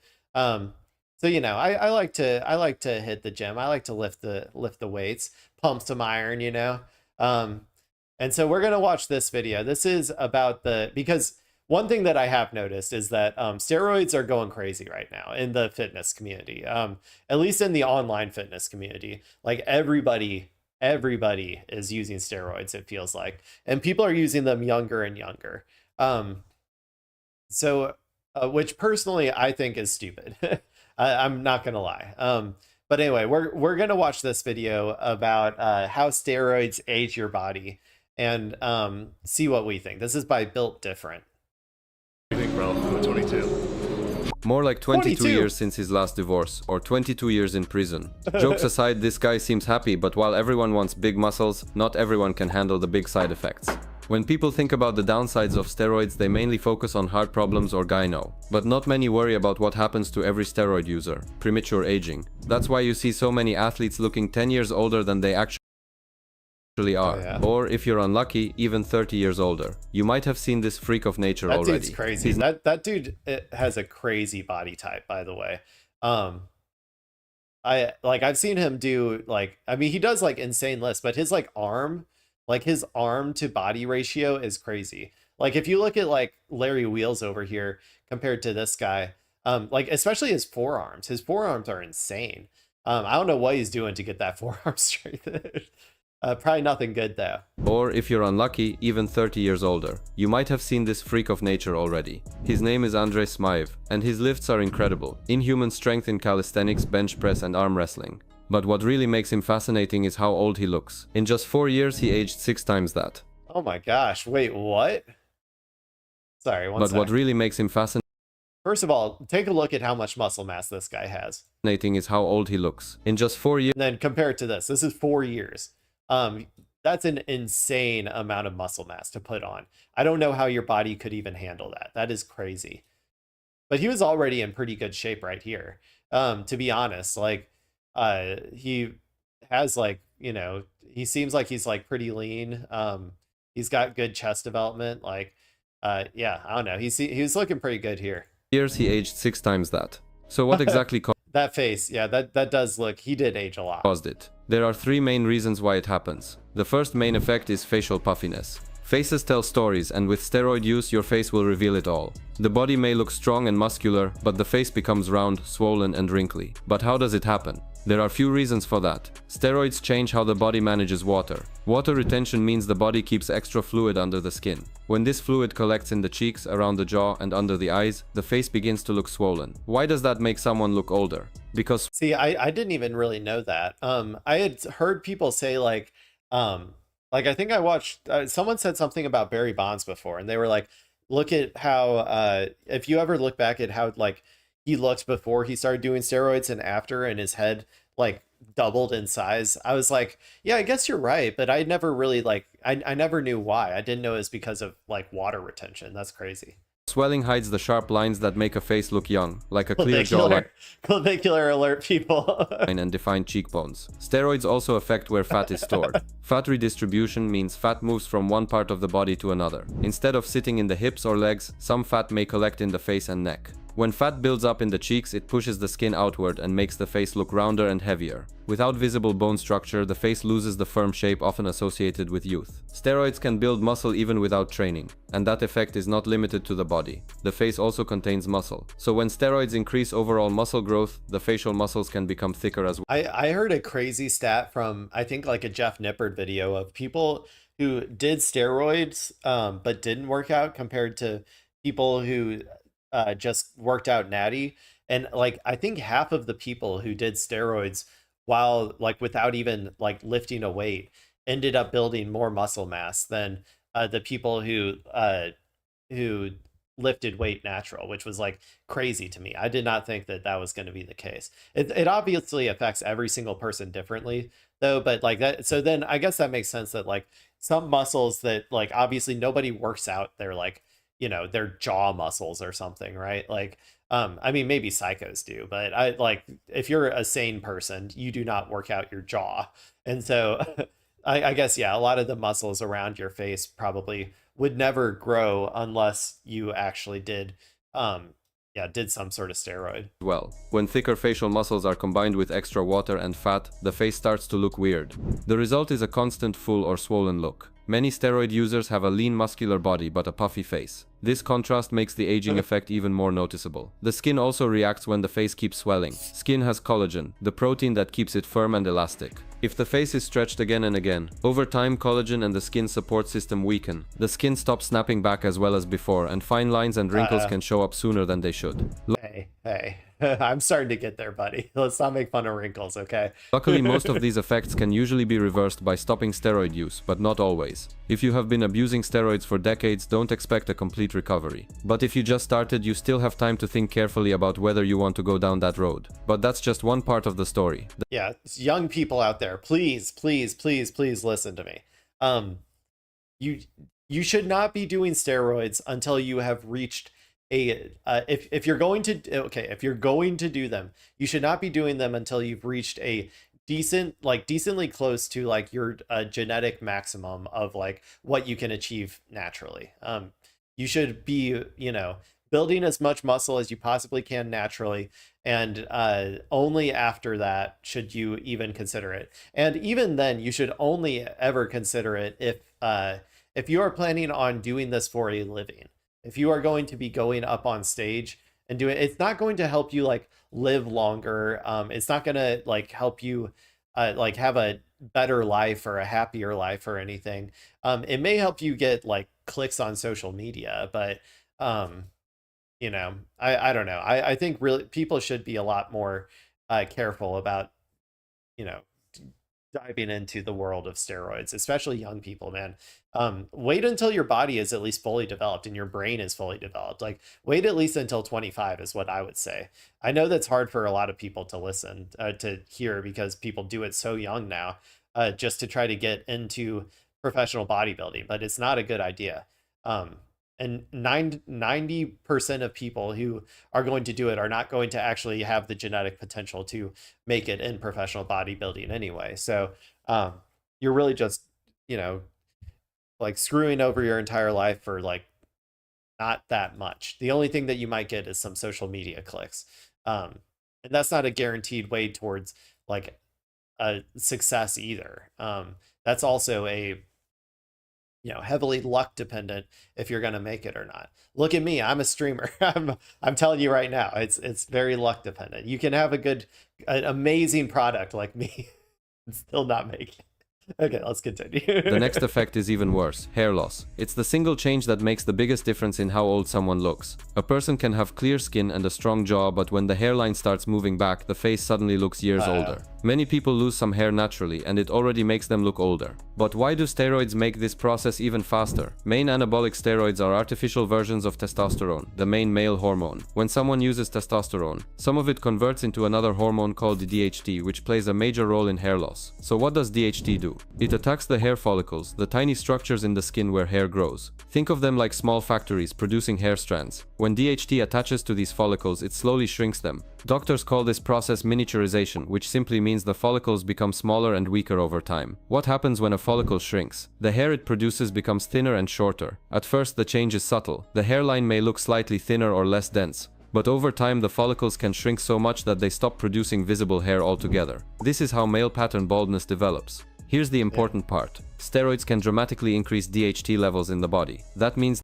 if anything, that's the main reason I'm not going to do it.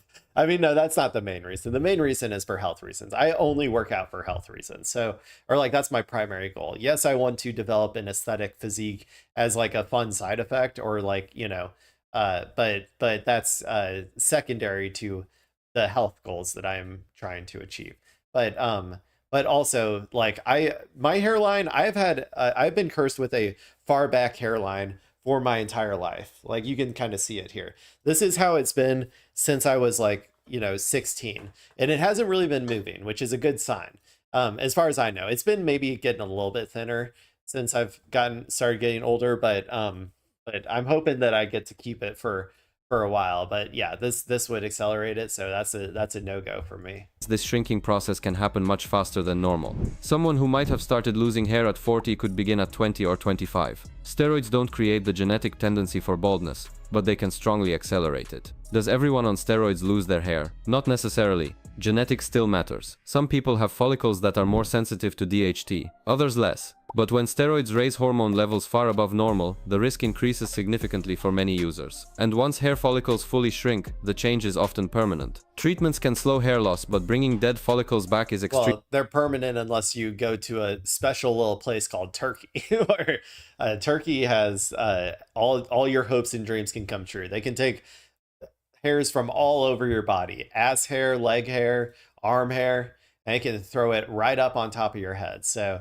it's like they can like astroturf your head, man. It's amazing. So not to like, I'm joking, people. Okay, that's not an excuse for you to go hop on TRT immediately. Extremely difficult. That's why hair loss is often one of the first and most visible long-term signs of steroid use. Another major change that affects how the face looks is skin damage. Healthy skin is one of the clearest signs of youth. When skin is smooth and free of marks, a face naturally looks younger.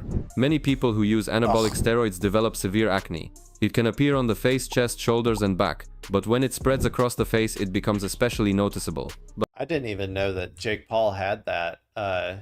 Face, chest, shoulders, and back, but when it's I didn't even know that he had that much like acne. I guess yeah, I've heard people say that he's on steroids, and I would probably agree. but he's doing it not for like not necessarily for like pure aesthetics. So I think he's primarily doing it for like his boxing or whatever. So like there's a reason that his body isn't like, you know, crazy developed for even though he might be on steroids. Spreads across the face, it becomes especially noticeable. But why do steroids cause acne? The main reason is hormone imbalance. Anabolic steroids raise levels of androgens, hormones that control many male traits but also affect the skin.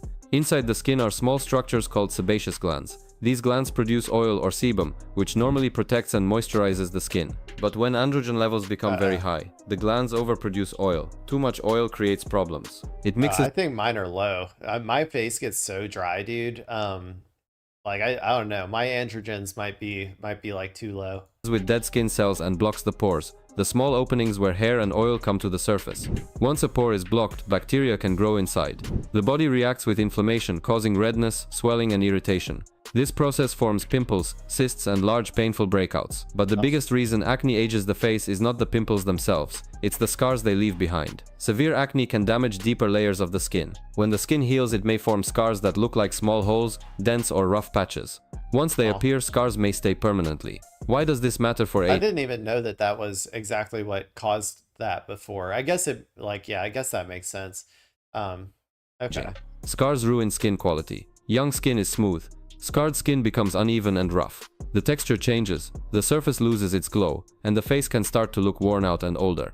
Even if the acne eventually... Oh man, Sam Sulek, yeah, I mean, maybe it's just the beard, but he does look, you know, a little bit older on this one. disappears, you're left with scars that can last for years. If that's not enough, there's also aging you can't see. Aging of the organs, and this one is far worse than just how you look. Steroids don't only change your appearance, they can seriously damage your heart, liver, and kidneys, and this can actually kill you. It's not cosmetic, it's life-threatening. Using steroids is like running your organs at double speed. Everything inside your body has to work harder than normal. Over time, this extra stress can cause permanent damage. And unlike acne scars or a... But not only that, not only just the effects of being on steroids, but also the effects of maintaining like superhuman levels of muscle mass. Anytime you're going beyond what your genetic potential is in terms of like the amount of muscle mass that you're putting on and the leanness that you are putting immense amount of like stress on particularly your heart, because pumping enough blood to support that much muscle mass is very, very difficult. Because your body wasn't built for it. Like your body was not built to have that much muscle on you. But also, yeah, all of your organs are kind of like have to work harder to just try and keep up with the amount of work it takes just to keep supplying all of those muscles with as much nutrients as they need. So yeah, there's always, yeah, it's very risky, very risky. normal. Over time, this extra stress can cause permanent damage. And unlike acne scars or a receding hairline, it's not something that you can just live with. The heart is the biggest danger. Steroids force it to work harder and grow thicker, which might sound cool at first, but a thick heart can't pump blood efficiently. This raises blood pressure and significantly increases the risk of heart attacks. In fact, heart problems are the most common reason bodybuilders die young. Even if someone looks massive and healthy on the outside, their heart may be aging and weakening. It's not healthy. That's one thing you need to get out of your brain. These people, the way that they look is not healthy. Never assume that somebody who looks like this is healthy. This is a very unhealthy, like physique. It's ungodly amounts of muscle mass, like that is putting so much pressure on your body. If you ever talk to a person who looks like this, they have a hard time even like talking because like their breathing is so shallow. So, and then not only that, but they are leaner than any human should be from a health perspective.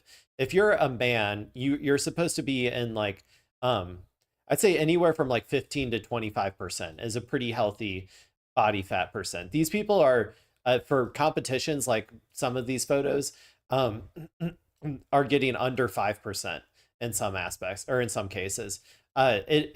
That is, you're in starvation mode at that point. Your body is in starvation mode. It thinks that you are starving to death.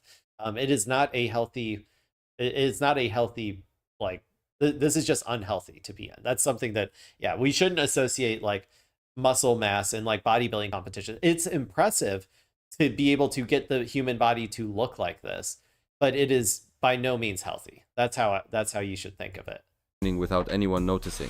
Think of it like a car engine running constantly at redline. Eventually it will break down. The other organs like the liver and kidneys also take a hit. The liver works overtime to process extra hormones, and the kidneys have to filter more waste than they were designed to handle. Over time, this workload can cause permanent damage. When organs fail, it's life-threatening. And the scary part is you might feel fine until it's too late. Even your brain isn't safe from the effects. This is where the dumb bodybuilder stereotype often comes from. It isn't necessarily that these athletes lack intelligence, it's that long-term use causes a severe form of brain fog. While it isn't natural biological aging itself, it creates the exact same effects, a measurable decline in cognitive function, memory and focus. Research suggests that chronic steroid use can actually shrink certain areas of the brain, leading to emotional instability and a loss of mental sharpness that's another reason that I would never do it. I value my brain too much. I mean, like, I don't know. I use my brain a lot. I have a job as a computer, software engineer, and also I like to do things that require intellect. One of my biggest fears is getting old and losing my cognitive ability, which I don't know. I hope I got a long time till that happens. But yeah, doing steroids isn't probably going to help with that regard. Usually only comes with extreme old age. The point is simple, steroids may give you bigger muscles, but they age every part of your body. Hairlines, acne, or puffiness might make you look older, but what happens inside might actually shorten your life. Using steroids isn't just a cosmetic risk, it's a hidden, serious threat you can't ignore. So what if anything from this video sounds familiar? That's a warning. You might have a big problem. If nothing feels familiar, then you're on the right track. Before you go down the rabbit hole of chasing your dream physique, think twice about the consequences. You aren't just gaining muscle, you are trading your long-term health and youthful appearance for a temporary image that you're into. Yeah, it's not like, you shouldn't think of it as your dream physique. You should think of it as like if you're going to do this, it should be you're going into the profession of bodybuilding. That's my personal opinion. Internal organ. I don't even think you should be doing it for just like social media and stuff. Like, even if you want to be an influencer or whatever, I would say like that's not a good reason. Only if you're planning on becoming an IFPB pro should you ever even consider it. And you should also still wait until you hit your hit your genetic ceiling of what you can accomplish naturally. Gaining muscle, you are trading your long-term health and youthful appearance for a temporary image that your internal organs simply weren't designed to sustain. What begins as ambition can easily turn into dependence, where maintaining the look matters more than how you actually feel. Over time, the goalpost keeps moving, and what once seemed extreme starts to feel normal, making the risks easier to ignore. But if you enjoyed this video, don't... Yeah, that was crazy. That was cool. It was a cool video. I thought he was going to maybe talk a little bit more about like the youths and like social media and all that stuff, like presenting unrealistic body images. I mean, to be honest, here, wait, sorry. I'm trying to get back to that frame with clavicular on it. Come on. Right here. That's not it. There it is.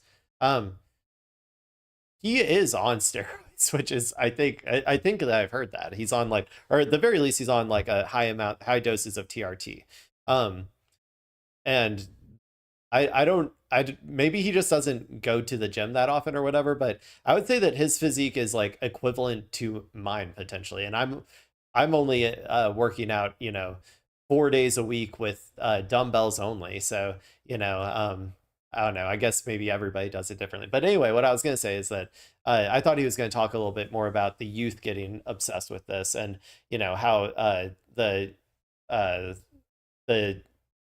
18 and 19-year-olds are like foundationally changing their entire like body chemistry before they've even like barely after they've even hit puberty, which is not good.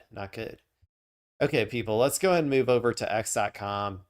It's time for the final part of the stream. Everybody's favorite, x.com.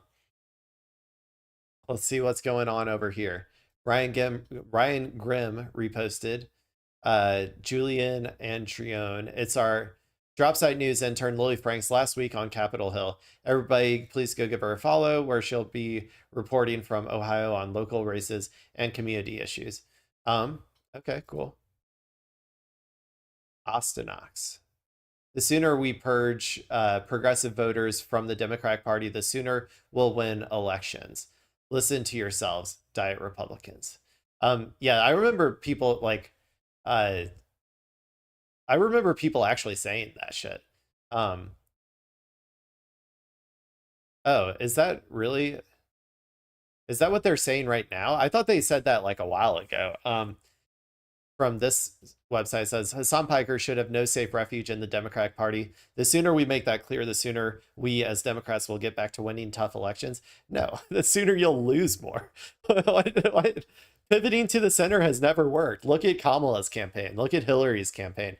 Biden was an anomaly that COVID got elected. But like, I don't know. And also he projected himself as much more progressive than he actually was.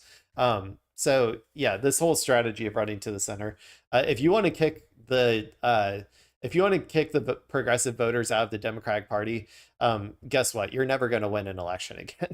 The Democrats are never going to win again, which, to be honest, is I think what they actually want. They would much rather have Republicans win than have progressive voters actually control the levers of power inside of the Democratic Party. But let's see what else we got. Seizure, the reactionary Breaking Points host.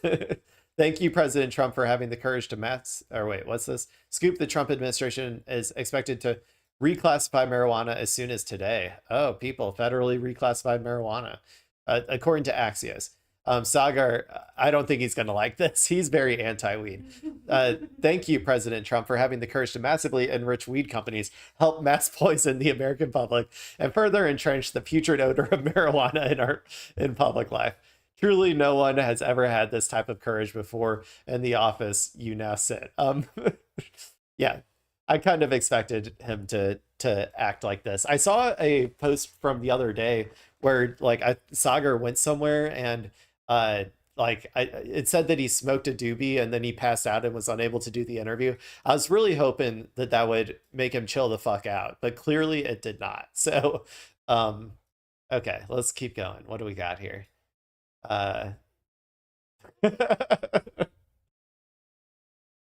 Okay, this is, Iran state media or something similar.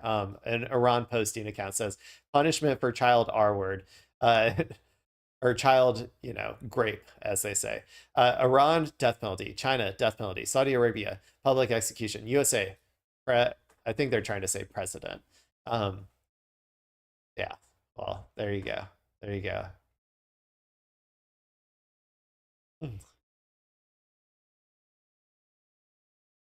AIPAC's 80-year-old rep, AIPAC's 80-year-old rep, David Scott, has passed away. Support anti-genocide candidate Everton Blair Jr. to fill his seat. And then this guy says, what the fuck? The man just died. Have some respect. Give it a rest for a few hours. My God. No. Come on, dude.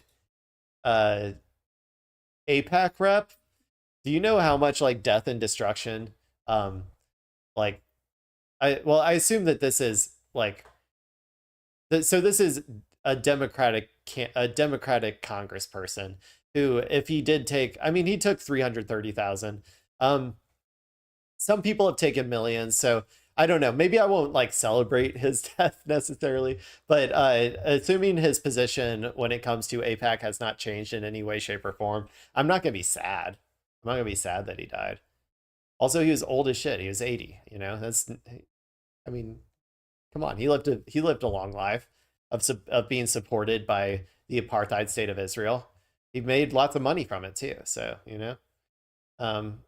state of Palestine, Palestinian flag. Okay, Zatea, the best way to stop people from connecting with Hassan Piker is by stripping him of his humanity. Prem Thakur traveled to LA to speak with Hassan the Hun, one of the biggest, most controversial leftist voices in the US, and one that's been demonized by Republicans and Democrats. I think this article came out at some point. I was going to read it potentially on stream, but I just didn't have the time today. So maybe I'll read it tomorrow, but let's go ahead and listen to this guy as he interviews Hassan, I think, on stream. I went to Los Angeles to visit Hassan Piker. You might have seen me on his stream, but there was a lot more we talked about off camera. Lately, Hassan has been shoved into the middle of American politics. He's now one of the biggest targets of the Democratic establishment in the Republican Party, and it's bad enough that with literally everything going on, all the people in charge are instead focusing on a streamer, but it's also disturbing how much Hassan is being treated like... Yeah, and it's also annoying because I have to cover it all the time. I'm tired of covering Hassan. And it's just always constant lately. They just can't let him be. Like an exhibit.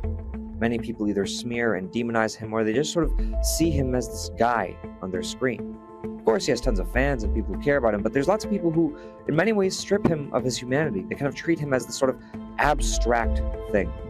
I wanted to get beneath some of that and just talk to Hassan about everything. Well, you know, they're trying to caricaturize him so that they can, or strawman him, I guess. But they're trying to assign him his beliefs so that they can then point to those beliefs that they've assigned him and say that they are bad and wrong and should not be allowed within the Democratic Party. And, you know, that's just like, first of all, that's a non-winning argument. Like, people are going to hear you, especially when you're talking about Israel, which is the main reason that they're doing all of this. People are going to hear you try to assign like beliefs to him, like that he's, that he said that Hamas was like less bad than the state of Israel or whatever. And most people are going to hear that and be like, huh, you know what? I haven't thought about it that way. But yeah, I guess Israel is worse. They killed a lot more people. You know, like most people are going to hear it and like hear those like words that you, or like that caricature that you're trying to create of him, and they're going to go the exact wrong direction that you want them to. And they're going to just go and potentially check out the stream. And honestly, most people are just not going to care because he's not that well known outside of the terminally online politics people like myself. So like I mean, he's starting to become more mainstream, I guess. And at least like Democratic, like the Democratic primary voter base, I would say he's starting to become more prominent. But the average person who doesn't care about politics does not know a thing about Hassan. Religion, body image, how he sees himself, his goals, ambitions, war, politics, his controversial comments with the context that's been robbed, and a bunch more.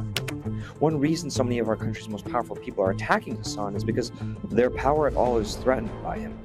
The more that people connect with him, the less they believe in the way things are run right now. And the best way to stop people from connecting with him is by stripping him of his humanity. But there's a better way of understanding Hassan and of understanding why so many people connect with him. Check out our profile of Hassan at Zateo.com to see it.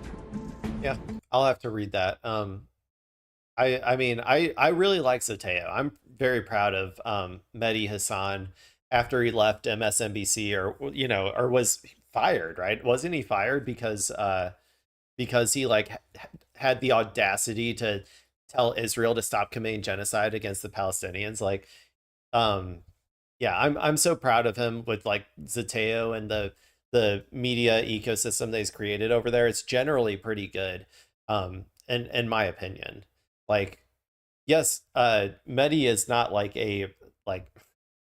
I don't even think he's like a socialist or anything. But he does, his medium that he's created, I think does pretty good reporting, generally. So yeah, good for him. He never needed MSNBC anyway. What else we got? I've been seeing a lot of these lately.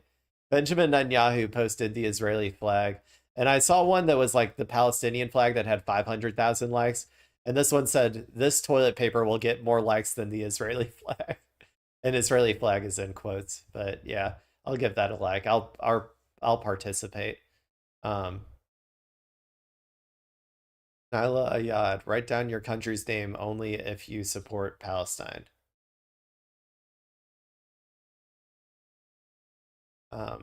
United States. My country doesn't, but I do.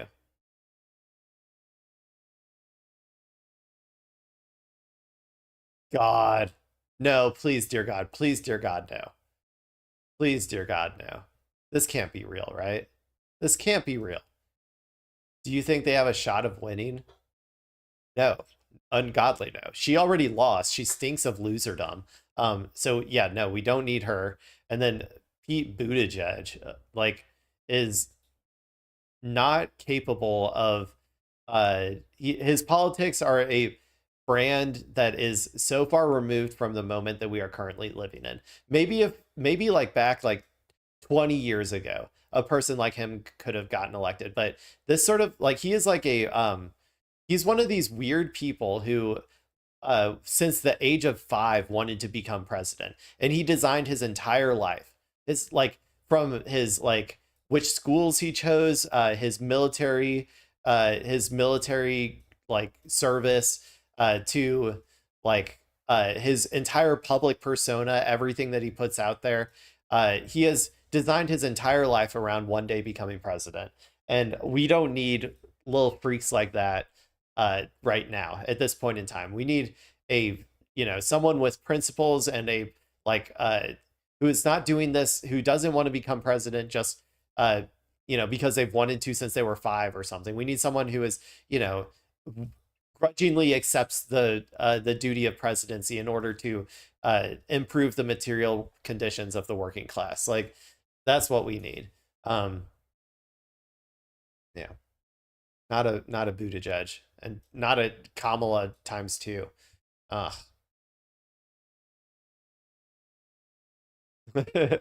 Emma Vigeland reposted, I think they have a shot at Love this Christmas in theaters only. It does kind of look like that. It does kind of look like that. Okay. Dead Nazis make great fertilizer. I haven't tried that. I'm not sure. I don't know if that's true. But there is going to be a fertilizer crunch right now.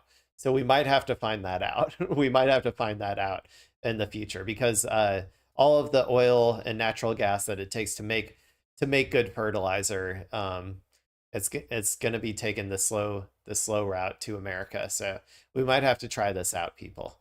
I don't make the rules. The sign made the rules. It's official. APAC tracker.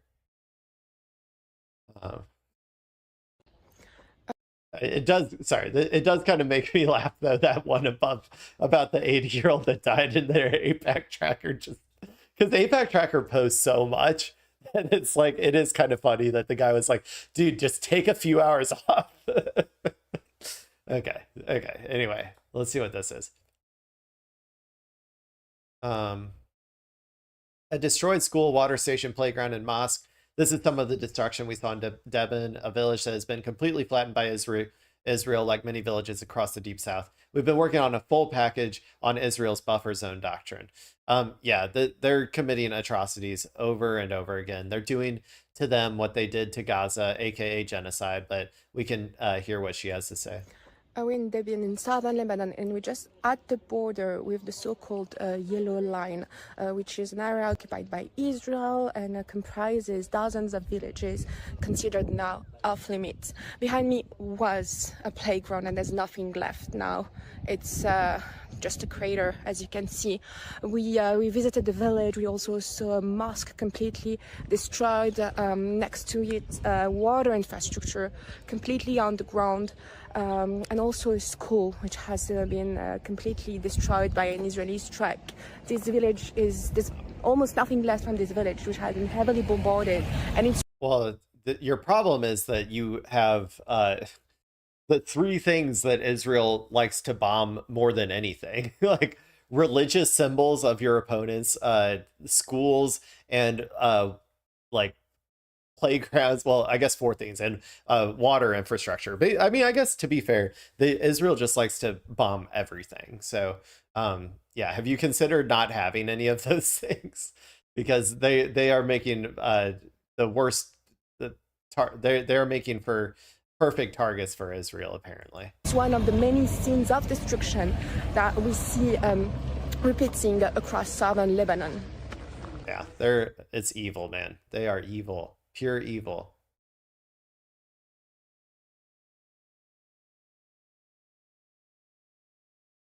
Okay. I've talked about this millennial cringe a whole bunch. I don't need to talk about it again.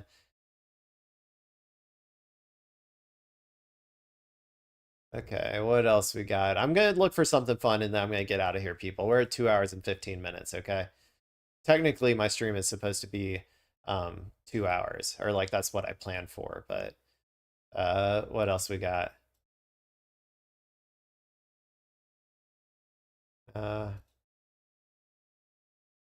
If you see this photo, drop a dot to break the algorithm. Is that Greta? I don't know for sure. Or is that Sarah? Sarah Ray. I don't know who this is. But I think that this is probably on the Samud flotilla. Oh, this was a funny one. The Washington Post editorial board was fine with Republicans gerrymandering in Texas, but when Democrats responded in Virginia, it's a power grab that plunges America deeper into the gerrymandering abyss. So for those unaware, so Texas a while back, they decided to re-gerrymander their districts to give them a few more seats, or they thought a few more seats. They gerrymandered based on the assumption that they were still going to get just as much of the Latino vote, which it doesn't look like they're going to. So they may end up actually losing seats because of that gerrymander. We'll see in November. But in response, Virginia, California, and various other states have like started passing or like voting on bills to counter gerrymander, essentially. So I think they just passed it in Virginia, and it was like it should give them like 4 or 5 more seats, I think. And now Florida is going to respond, and we're just going to go to, you know, the least common denominator of American electoral politics, where everybody's just gerrymandering all the time. Nobody feels as represented as they should. You know, trying to get as few people's votes to matter as possible. That's essentially what gerrymandering is all about, is you're trying to get everybody into districts where their vote doesn't really matter that much. Because if you're, you know, if everybody's in a, you know, 60-40 district or something, then the people in the 60 side, they will feel like their vote doesn't matter because that 60 side always wins, and then the people in the 40 side will feel like their vote never matters because their side always loses. So yeah, that's the actual outcome for the people for gerrymandering, but in terms of democracy. Anyway, Hassan Abi says, first time the Dems are playing with the new rules Republicans abuse all the time, and corporate media stooges scream about the rules. This is a great move, and I hope it inspires Democrats to fight back even harder. Yeah, I would agree. You can't just like, if they're not gonna obey it, then yes, we're going to live in this like least common denominator world where everybody is gerrymandering and counter gerrymandering until all of the districts look like, I don't know, like a alien caterpillar. Like if you look at this like tiny little picture here, you can see some of the really weird shaped districts that they make just to try to get all of these votes right. But yeah, if they're going to do it, then we should do it too, in terms of the Dems. Okay, what do we got? Politically, I am much more aligned. Oh, I've already seen this. I'm gonna move on. I'm trying to find something funny. This looks like a comedy show. Mo Amer. I really thought we were having a moment. Wild World, new on Netflix. If this is funny enough, people, this is gonna be it, okay? And I am the judge. I am the arbiter of what is funny and what is not funny. At least on my stream, I am. I brought him to his mom, and she was in tears, and I thought I would be overwhelmed, and nothing. I felt nothing. I was trying. I was like, nothing happened. And apparently this is true. I'm assuming he's talking about a birth, if I had to guess. He was given the baby, he's bringing it over to the mom, and he felt nothing. That's my assumption that I'm making right now. True, for men, it happens much, much later. Thankfully for me, it happened that night when I did the skin to skin. I put him on my chest and I lost my shit. I just completely lost it. I was like, oh my God. Oh my God, it's a real baby. It's a real baby. I gotta get my 401k together, Habibi. I gotta get it together. Habibi. Mama's gonna take care of you. No, you are, Habibi.